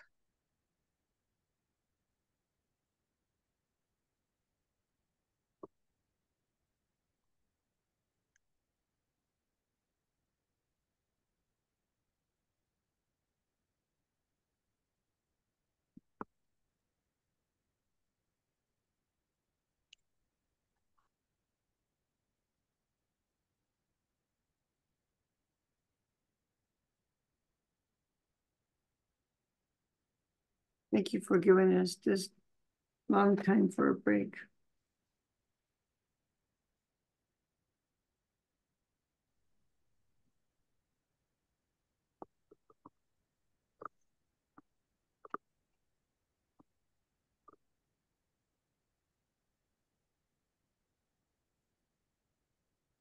James, this is Heidi. Are you going to be sharing your screen? I just checked my email and I don't have your presentation. Yeah, yeah. Sorry, I should have just sent it to you. I can. No, it's I'm ready okay. to share my screen now. Okay. Is everybody back? Do we have Marcia, Marcia is Randy? back. Yay. I'm back Okay. too. This is Randy. Okay. Super. I guess then I will stop sharing my screen and you can take it away. Excellent. Okay, Well, thank you for coming a bit early, and we are ready yeah. to listen. Okay. Well, it's a pleasure to be back in front of this group. It's been a little while for me. I'm I know I'm a poor substitute for Nate, but nonetheless, it's good to see familiar faces and to give you an update of what the heck we're up to for the Oregon Eligibility Partnership. So I don't I have a pretty full agenda here, but it's it's a lot of smaller topics is really what this is. And I probably will not even fill the half hour. So that's another way of saying, please jump in, ask questions, put things in the chat, whatever. I've got this all set up so I can see you all. So in any case, uh, give you some general OEP updates. We have a new medical program for young adults. There's various one updates that are also coming through, and we have a work group around eligibility for vulnerable populations, but and a small legislative update. So, but before I really dig into this, I would be really remiss and not mention one of your members, Ruth, who I have had the pleasure of working with over the last year and a half, along with George. He was one of the founding members of a group that I facilitate, the One Online Improvement Committee, where we look at suggestions to improve the one system. And this group wordsmithed prioritized what these suggestions were. So I had the privilege of getting to know Ruth over the last year and a half, and I know she's been important for your work, but I just wanted to acknowledge that we miss her as well.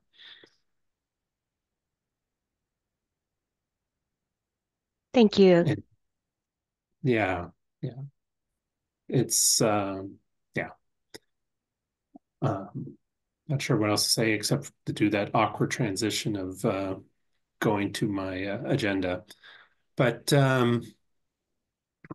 just as a little quick reminder about the one system, it often I get stuck in the idea of thinking about it as that online portal as the thing that people can use from home to check their benefits and such. So it is an online tool, but um, but for people to access it, it's not just that. We still can have people come into an office and talk to someone there if that's their preference, or be on the phone and give a call and reach someone at our one customer service center. And yeah, so uh, and of course our offices include agency on aging and self-sufficiency offices, along with the aging and people with disability offices. Now, when you do call, this is the data from last week. So it gives a sense of how long you have to wait. Now, there's three different lines there. One is of course, the eligibility queue to actually talk to an eligibility worker. That on average last week was a 10-minute wait. And that's not too bad.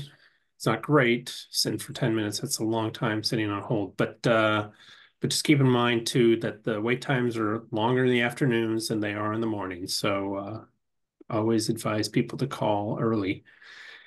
And the support staff, although we had a contract with a vendor that helped supply a lot of people to help us answer the phones, and that contract ended, we're happy to say that the queues for that, for those people who can help triage your calls, that's not a long wait.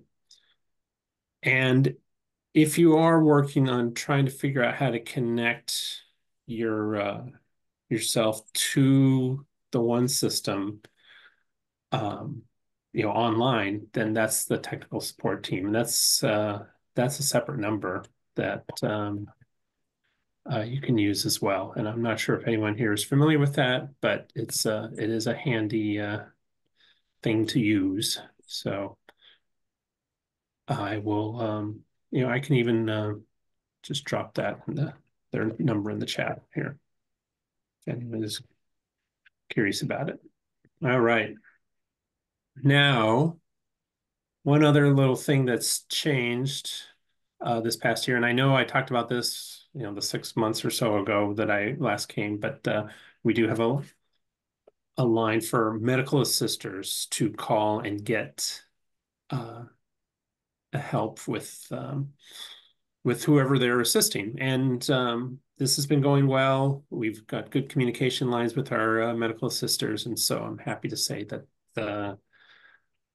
this experiment has been working out well, and I'd still love to expand it to other partners besides medical assisters, but that's to come. All right, I'll pause for a moment. Doesn't look like there's any questions. Let's talk about this new medical program, which is indeed for young adults with special healthcare needs. And it started just this year. It's under a new Medicaid eligibility category, which we're pretty excited about because 1 in 5 Oregon children under age 18 we know have a special healthcare need. And so this Weishin is, as people like to say in the agency, has young adults with special healthcare needs, is meeting the needs of an untapped group. And this allows for young people as they transition to adulthood to still receive the healthcare they need. So this is, I'll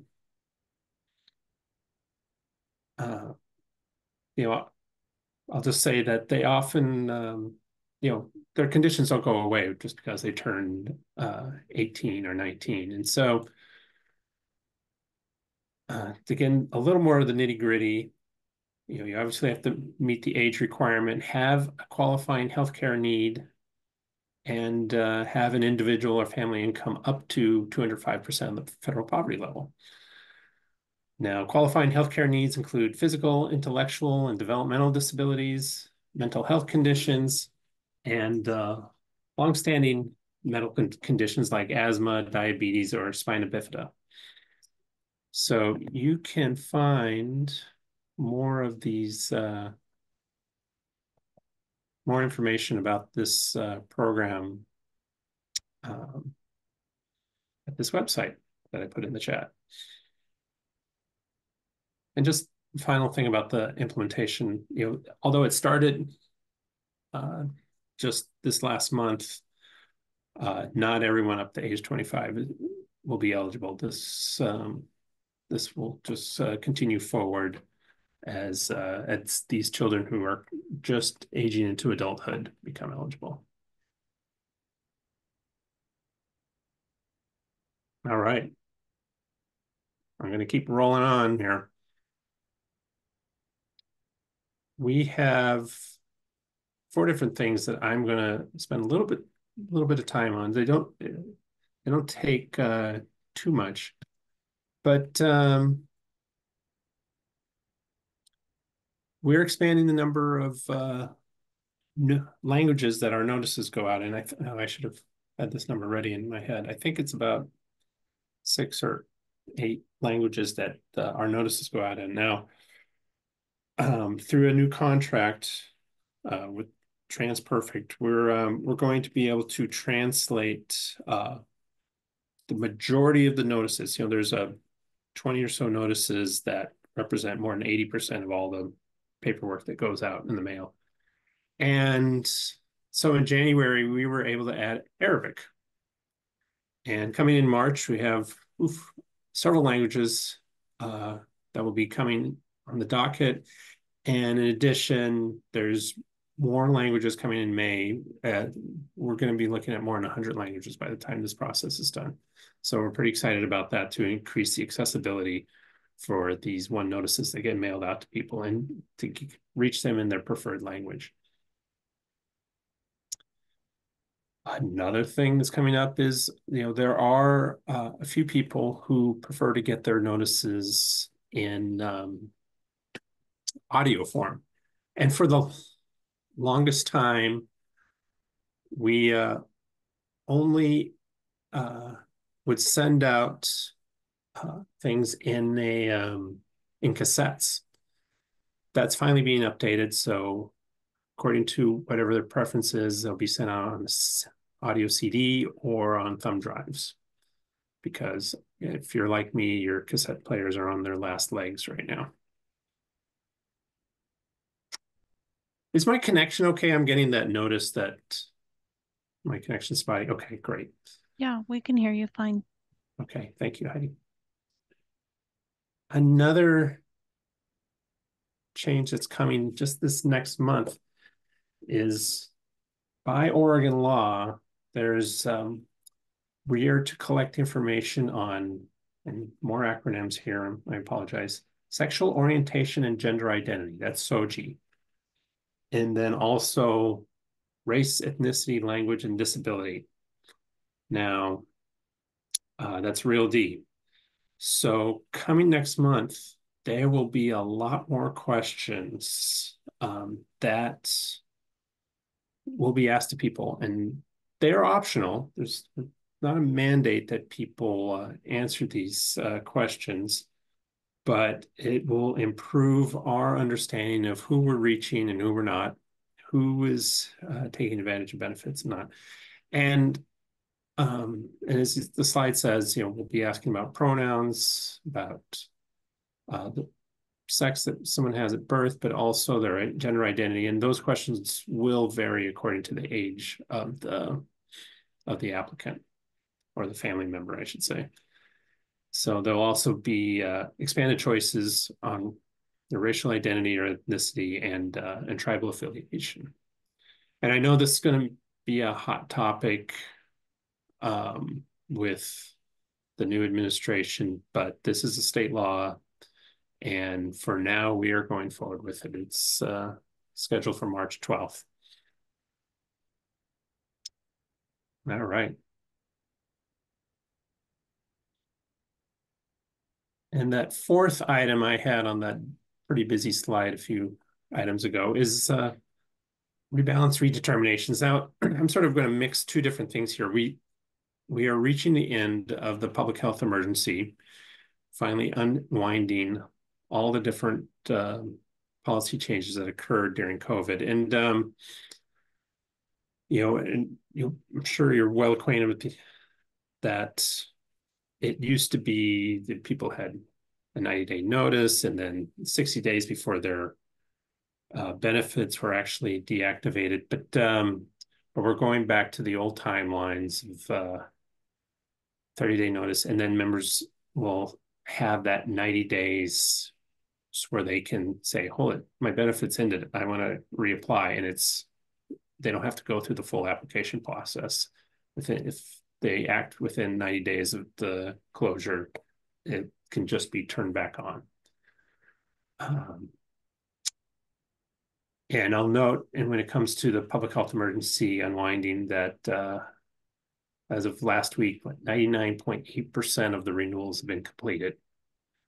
And I know there's been some consternation about the renewal rate these last few months.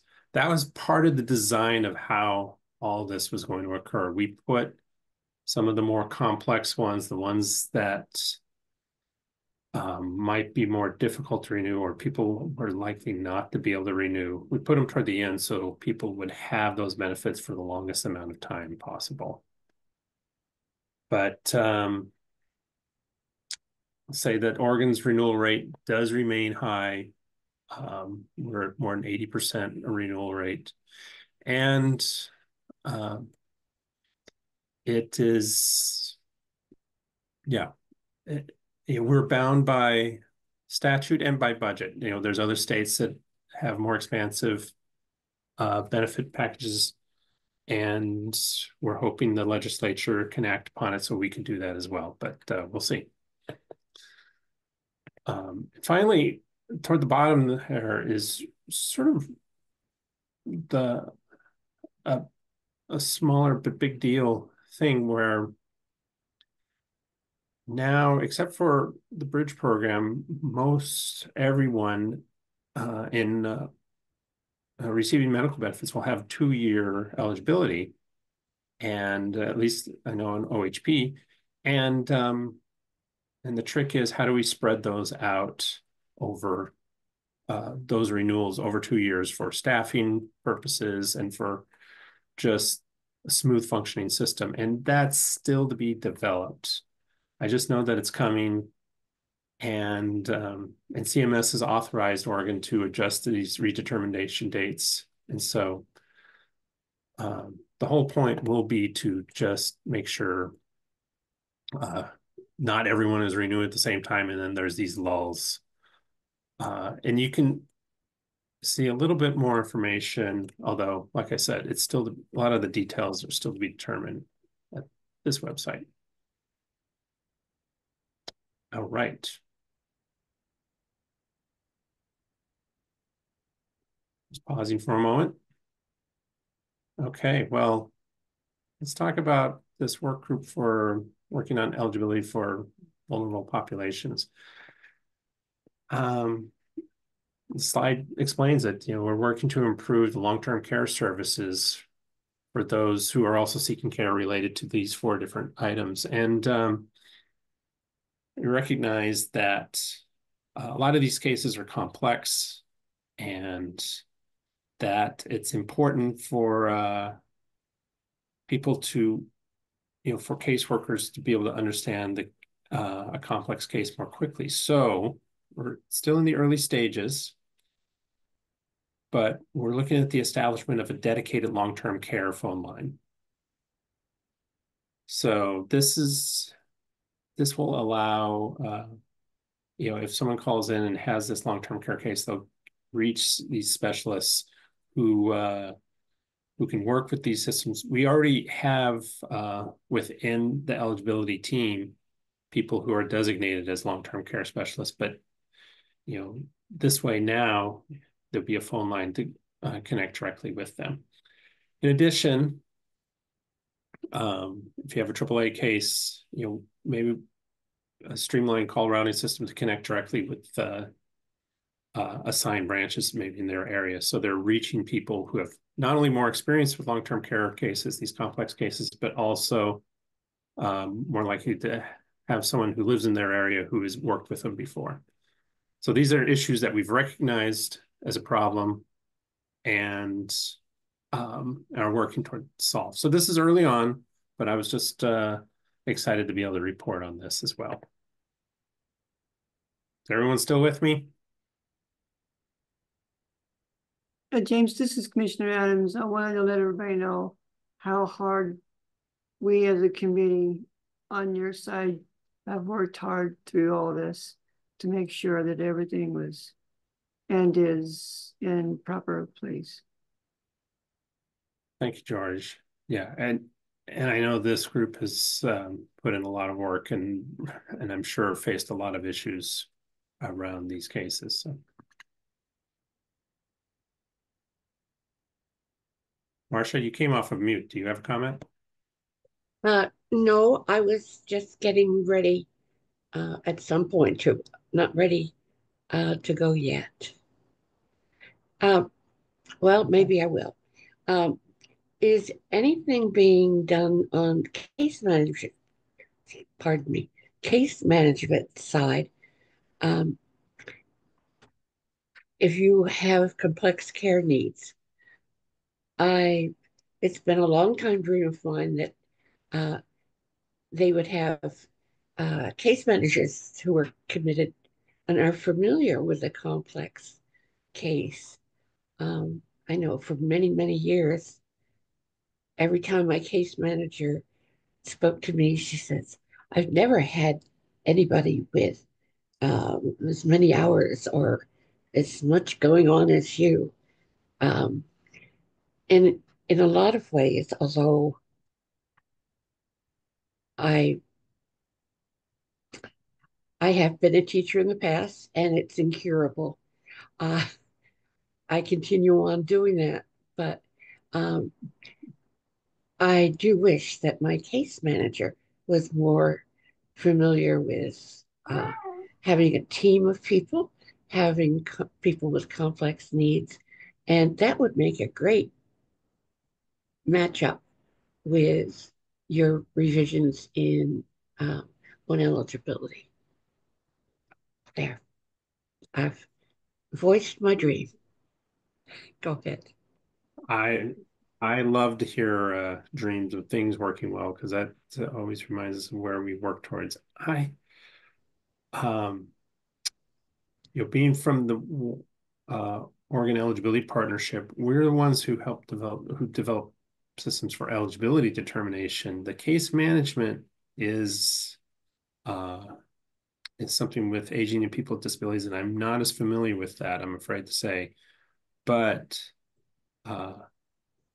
having similar systems in place, is critically important. And so, yeah, I will pass it along, your comment, but I don't have really anything to add, I'm afraid. That's fine.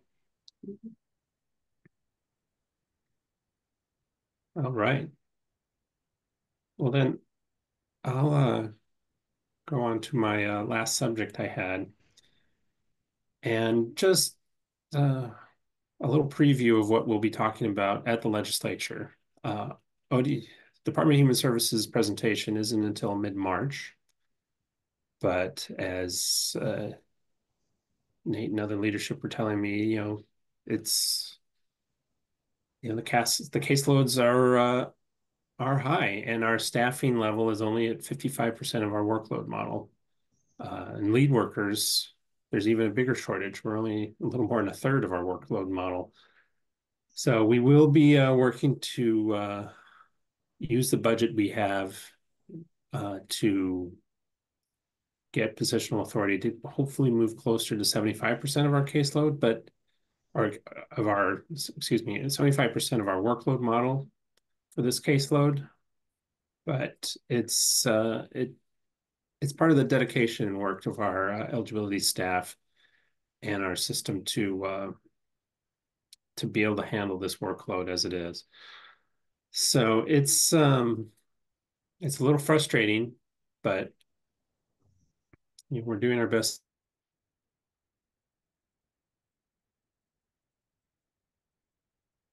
to move forward. Did go up 90,000, and the medical caseload over the past 4 or 5 years has gone up 400,000. So it has been quite a ride with a new eligibility system in place, but we're getting the hang of it. Staff is getting the hang of it. But I'll say that one of the big things that we're facing is the federal government is not too happy about our SNAP determinations right now. Our error rate is about 12%, which is a big improvement than it was back just a few years ago when it was 22%. And if you look at the Secretary of State audit that was issued a few months ago, they noted that the system itself seemed to work out well, but when we say there's an error of 12%, it's not that there was one mistake made out of there were there was 12 people or whatever it is, 10 people, and we made a mistake on one of those. Keep in mind, in any application there are dozens of factors, so there was one mistake somewhere in that dozens of lists, and that counts toward that error rate. And so all it takes is one small mess up, but someone could miss out on benefits, someone could get too much benefits and then have to repay them later. So it's a serious thing. But it's easy to just hear something wrong and put in the wrong number, and that's what's happening right now. And so we have to figure out how to make sure we're being as accurate as possible. And so the feds are on us. We, in fact, we're under penalty. We would have to pay them $15 million, although half of it can go through an improvement process. So we're putting together a proposal to putting in place something that will hopefully improve our SNAP rates. We're looking at some point, I was hoping to report to you on this, and I hope I don't get in trouble mentioning this, but we were hoping to also have, when you call, just like a lot of places, when you call, there's an automatic system that, you say your name, and, maybe you just want your, like if you're calling your bank, you want your balance. Often you can get that without having to talk to a person because they can have a menu for it. We're hoping to develop that as well.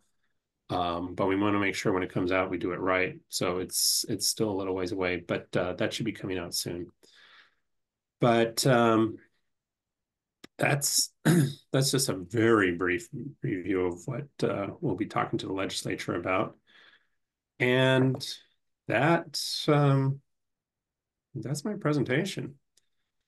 I hope it's been helpful. Yeah.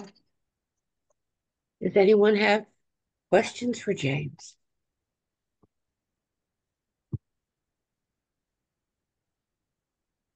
No. No?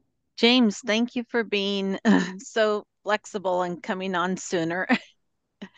Yeah. Yes. I hope your meeting has been going well. I know I was looking at your agenda. Boy, you have a lot to cover. Holy cow. Every month. We do.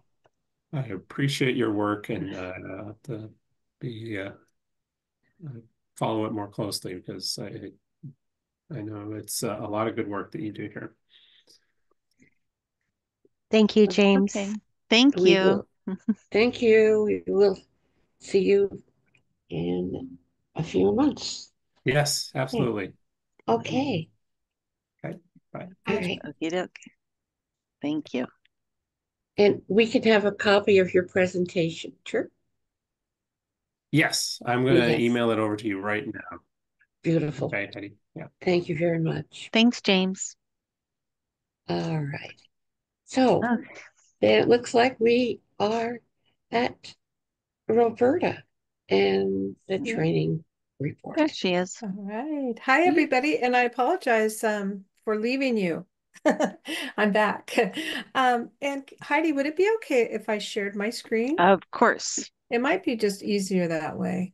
Of Okay, course. one moment. I'll get my screen set for you all. And what time would you like me to adjourn with my presentation?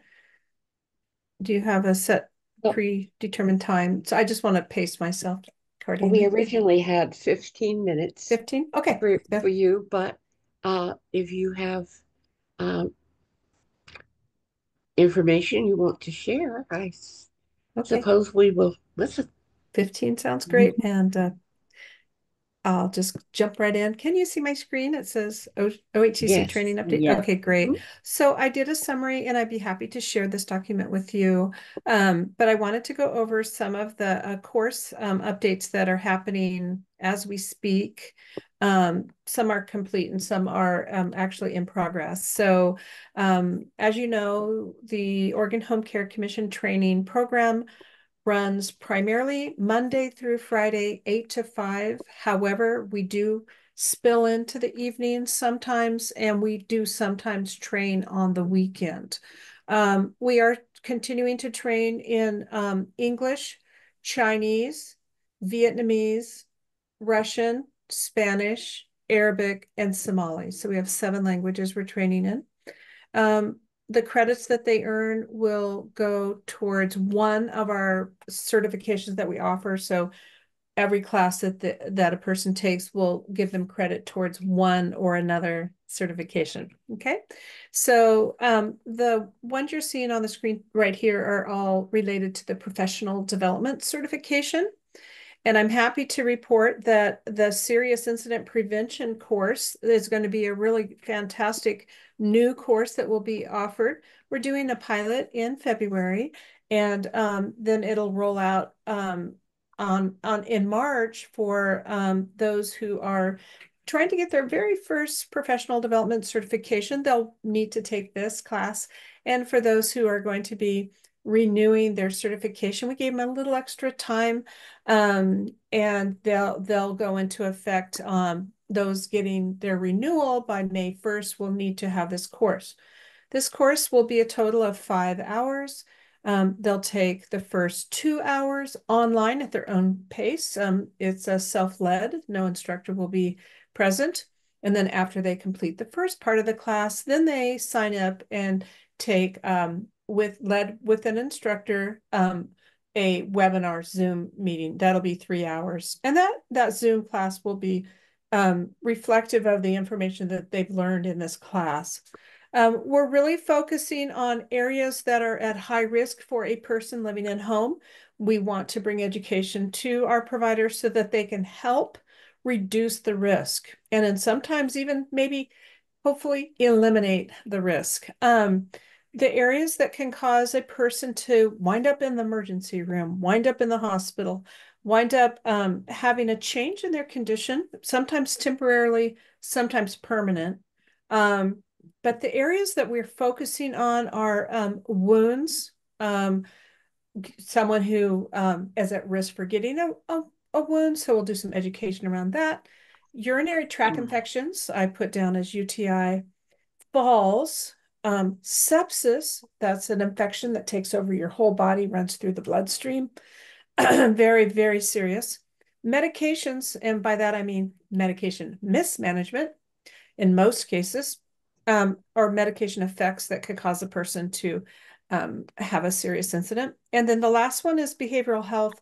If someone were in a behavioral health crisis, what are some of the signs? What are some of the symptoms? And what do you do about it? Okay, so that's our first class. We're very excited. We're wrapping that one up, and that pilot will give us an opportunity to get some feedback from the students, and hopefully we'll have at least 50 sign up.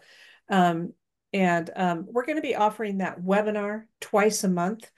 And if we need to offer it more, we will, but we're going to run it twice a month. Right now, our plan is throughout the year. Okay. Our next class that I want to bring to your attention, and you'll be hearing more from me about this class in the future, is called Compass NP. And we already have had a Compass class that we're offering now, and we have for many years. Compass, Community of Practice. What is the NP? Navigating pain.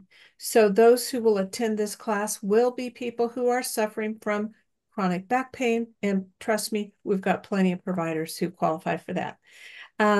To make this course really useful for those who are joining, we're working with OHSU to figure out how do we everybody's going to want to take it. But it's most valuable when the people in the class actually are suffering from chronic pain. That's what the class is all about. So we're going to work with them to come up with a way of what do people want to take it and they don't suffer from chronic pain. They're just trying to prevent it.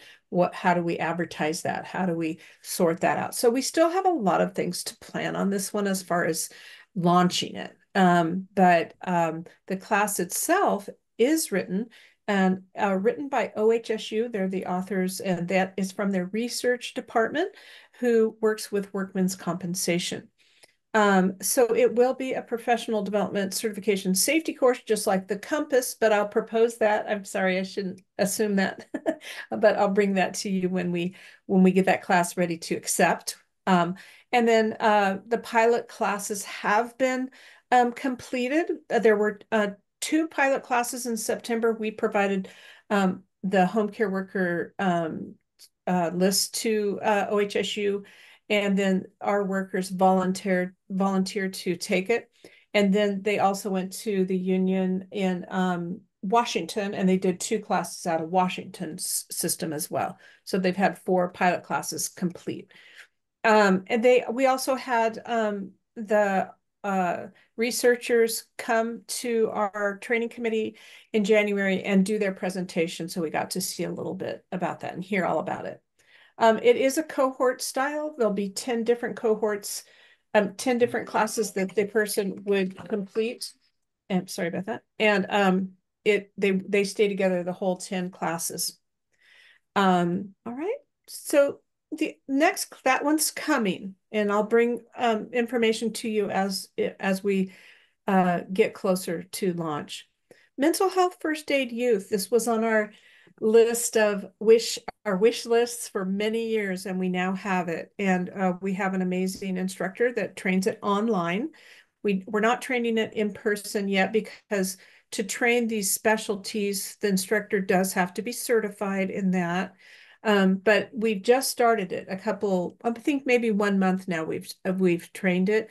We can also offer it in English or Spanish. And it does require the students to go on to the mental health first aid learning management platform and take the first segment online on their own. So it's self-taught the first 2 hours, and then they come into a classroom with the instructor, and we do 2 3-hour sessions, I believe is how that one works. Now, I'm really happy to say that our mental health first aid instructor is now certified in training the older adult version of this course.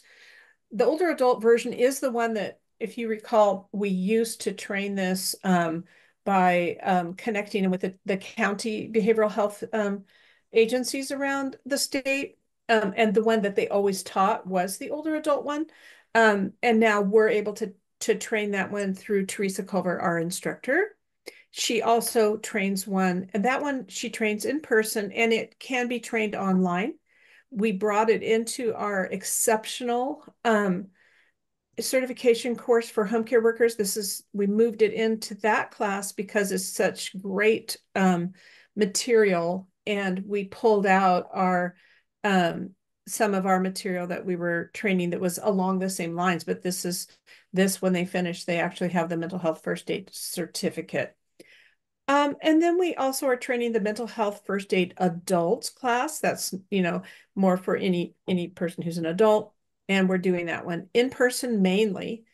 We haven't done very many online, but we can expand that if it turns out to be a popular demand.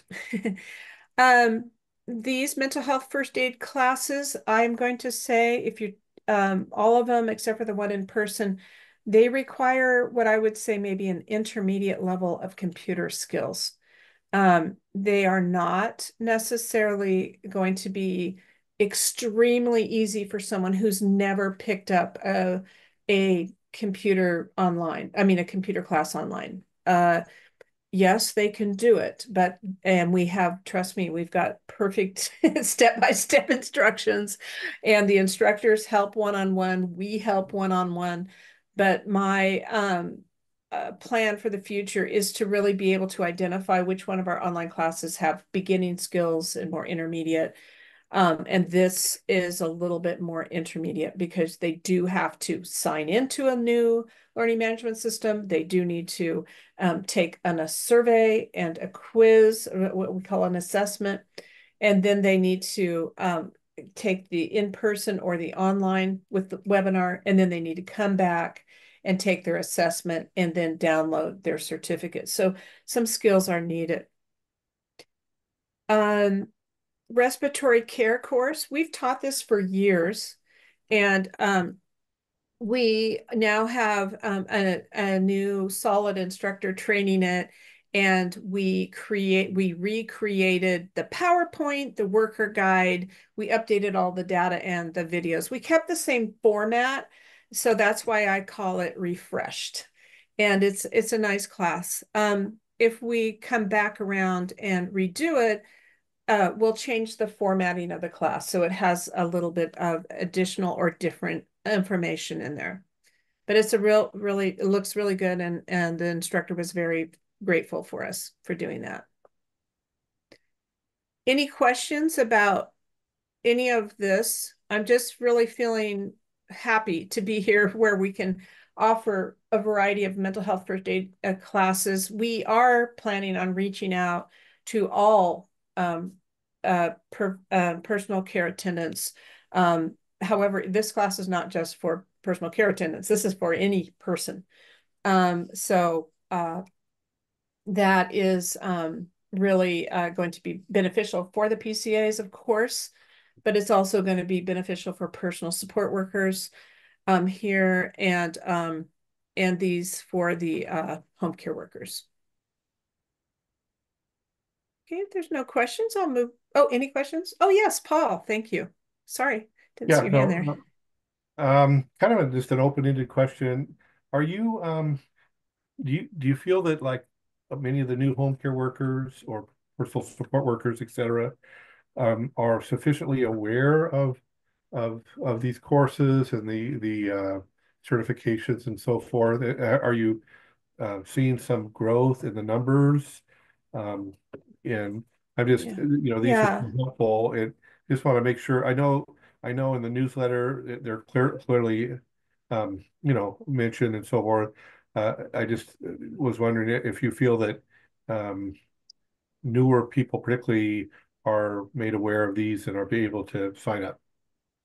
Great question. And unfortunately, I think the answer is no, they're not as aware as we would like them to be. So we have had conversations internally about how do we connect with them.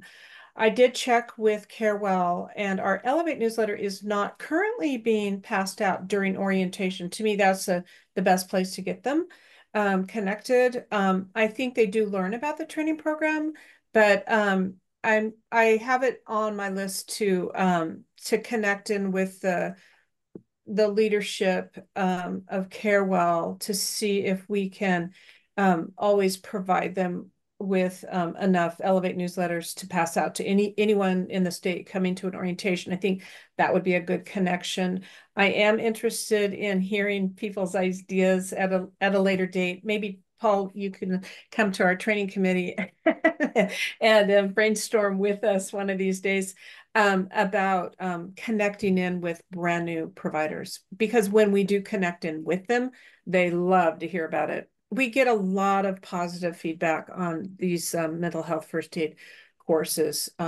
It's really a place where these really serious conversations can occur. I've attended them, several of them, and it is what our providers have gone through personally in their lives is just heart-wrenching at times. And to think that they come in every day and go help somebody else is just absolutely overwhelming at times to think. of these topics are so relevant to them. There is so much growth happening in a classroom with other providers side by side, sharing their personal experience by choice, they're not required.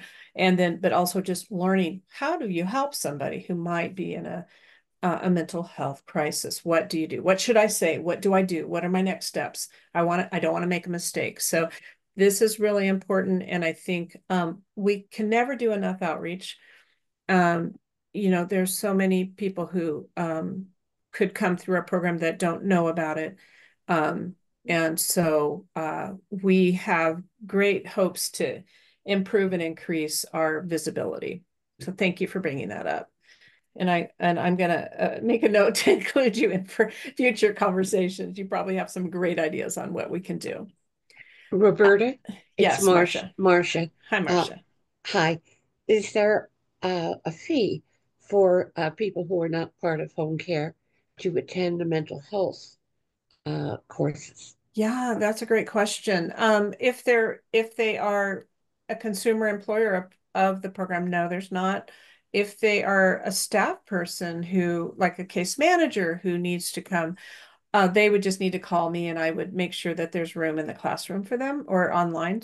I don't think that would be a fee. But if our general public were to want to come, I believe there would be a fee. Like we charge for all of our classes, it's $15 an hour. But they could easily get onto the mental health first aid platform. That wouldn't be there's no problem there. But yeah, right now we actually have had some vacancies in these in-person classes. This is turning out to be just like other classes. People will register to come and they don't come.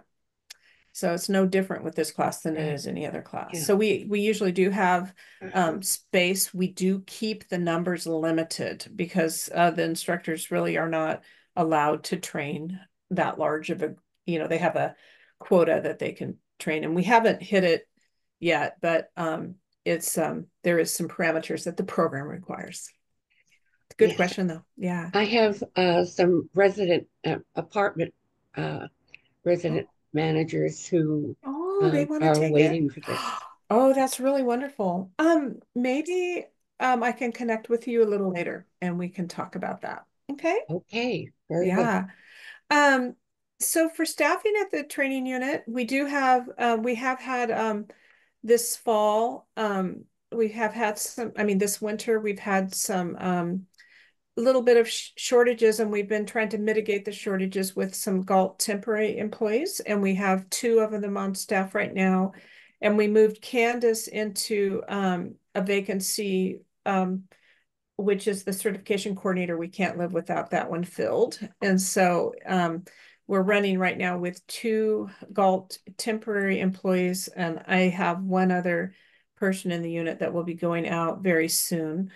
So we have been there have been some days where we've been treading water, but where the team has really pulled together and they've really supporting each other and trying hard to keep caught up with just the increased volume of incoming phone calls. And I used to give you a report on that, and I have not for a long time. And so I am reaching out. I've reached out to the IT team, and I will be getting a report on the number of incoming calls directly. So I'll start, once I start getting that report come in, I'll start providing you with some data on that. So you can see our call volume. It's very, very high. And instructor updates, just to let you know that we do still have recruits going on. We do have a new Spanish English instructor, and she's teaching the mental health first aid. She's also teaching diversity awareness, LGBT in older adults, and introduction to cultural competency for us. She does live out of state, and she is online only. And we have also contracted with Visions LLC. They're an organization out of Eugene, And Jenna is our instructor that we have recruited from this organization. The contract is with Vision LLC, so therefore we will be able to, hopefully late spring, early summer, we'll be able to start bringing on additional instructors from this organization. But they do specialize in behavioral health, and so she is training exceptional home care worker. She does a fabulous job at that. She's training on aggression and depression and anger management, that sort of thing, complex, challenging behaviors. And everyone communicates. That class is designed for PSWs and sensory processing disorder, which is also designed mainly for PSWs. And that is her background. So that is going to be, it's already amazing to go into class and watch her, and just with all of her expertise, it's really a big plus for our program to have someone with an IDDD background specialty. We also have recruited Teresa, who was on board first before these two folks, and she is has a master's in social work. She's worked in the LA County family service programs for all of her working years, 30 years, I think. And we're lucky to have her training for us. She moved up here to Oregon, and she's also training the end of life course and grief and loss course. And I probably forgot a few others. We are in the process of recruiting. We don't have anybody in mind. So I am trying to reach out to the different groups that may have some Chinese speaking instructors, Vietnamese, Russian. We already have two, but we want another one. Somali and Arabic speaking instructors. So that recruit, we're still having a hard time filling some of those. Any questions about the instructors? If you know of any people who are interested, please let me know. I'd be happy to talk to them. Certification management. Our CPR first aid differential program is growing. Just in 2025 alone, we've had 134 people be approved for the CPR differential. I have some data, but I'm holding back on it because I don't want to run out of time. So I'll pass it to you. But if we have extra time, I'll show you the data on this form here, but it's a lot of data.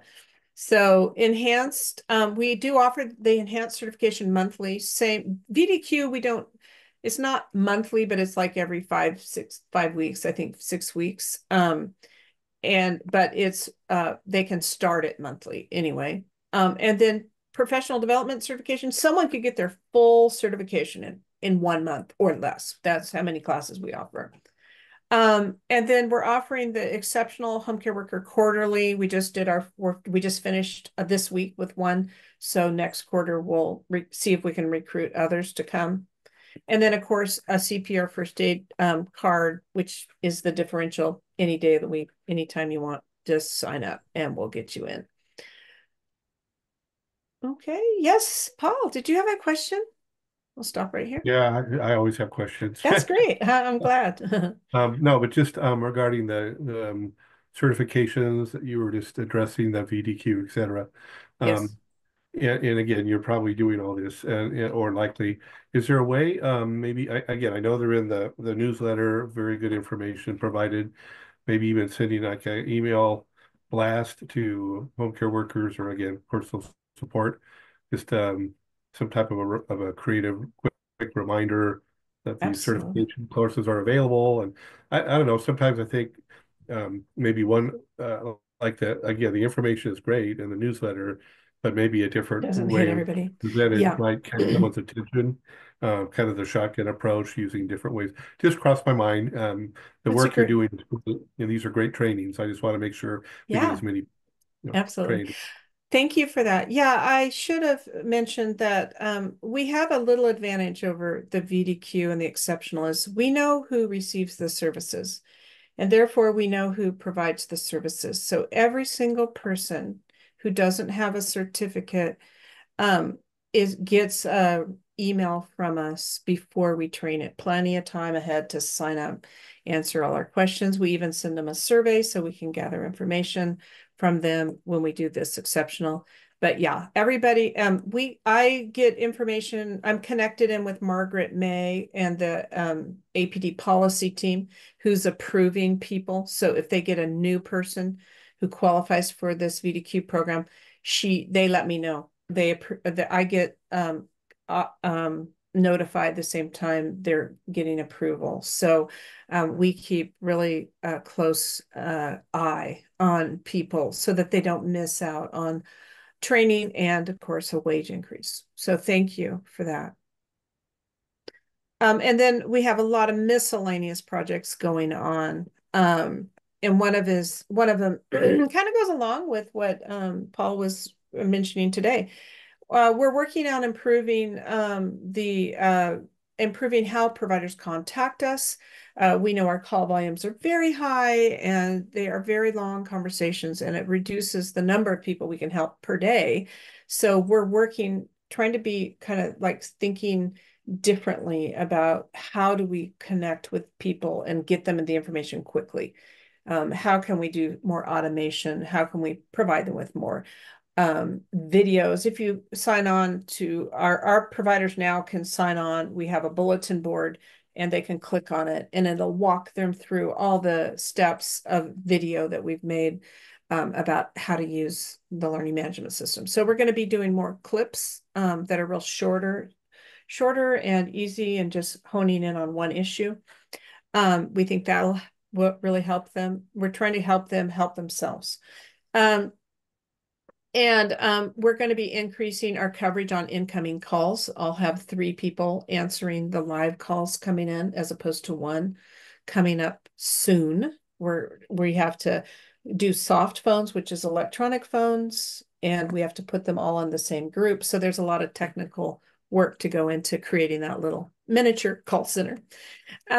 We have updated most of our certification brochures. They're a 1-page flyer, and I'm editing some of them, and then they'll go up onto our website. We've got PDC and Enhance have just been updated. We've got a few more to go.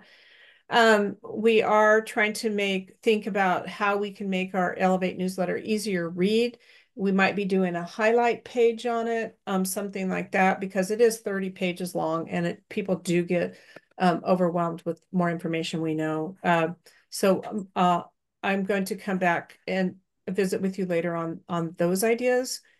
We have been doing heavy step-by-step instructions for people to navigate through different processes, and we'll continue to expand that.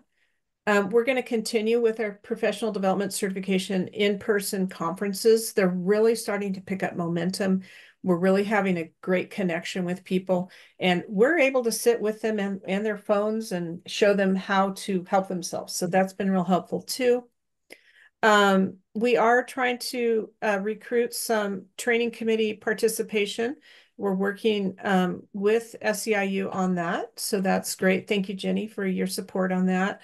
And I'm going to be reaching out to some of the other organizations that I think would be beneficial to be at our training committee. And our goal, here's the big one, saved it for last. I think that's last. Yep, that's last. The big one that I'm the most excited about for some reason is updating our 2025 goal is to update every single one of our professional development certification courses. And so I'll be powwowing very soon with our learning and development specialists so that we can do a year-long goal setting and putting in order which classes need to be replenished, refreshed, or modified in a certain order, so that it's most beneficial for the students. So, Roberta, yes. If our commissioners are interested in serving on the training committee, what should they do? Oh, I don't know any formal process, but I think it'd be great if you would just simply email me, and I can provide you with the maybe even meet with you and kind of go over what we do in the meeting, what's where we'd like to be, where we are, and provide the monthly schedule and Zoom link. But I would absolutely welcome. I love having people who are not in the day-to-day of it so that they can bring in such great insight. Marcia's been involved in our training committee for years, and she has done such an amazing job of helping us navigate through issues or complications, or bringing forward, hey, what about this? Bringing in a different perspective. So know that you're very welcome, and to be there, and just simply reach out to me privately, I think would be the best first step. Okay. That's all I have on my presentation. I do have some data to provide you, but if you're okay with me just emailing you that, and then if you have questions, feel free to let me know. That might be the best way to manage time this morning, because it is lunchtime. Roberta, if you want to send those to me, I can share them with Jenny and the commissioners.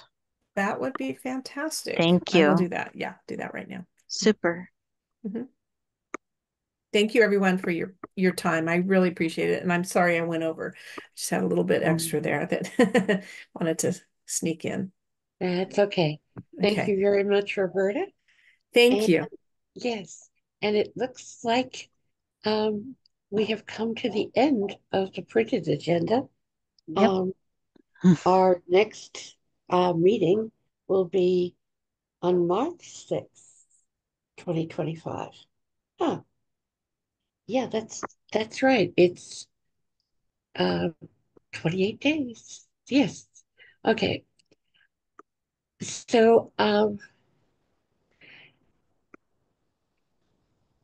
does anyone wish to make a motion to adjourn? I'll make a motion. This is Commissioner Adams. Okay. Second the motion, anyone? I'll second it. Okay. All in favor, say aye. Aye. And negative? Okay. It looks like we can close the meeting.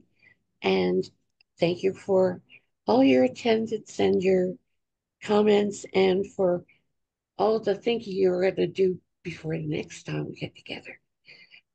Thank you so much. Goodbye. Thank you. Bye-bye. Bye, everyone. You did great, Marcia. Thank you. You're welcome. Hey, Jenny, can I talk to you on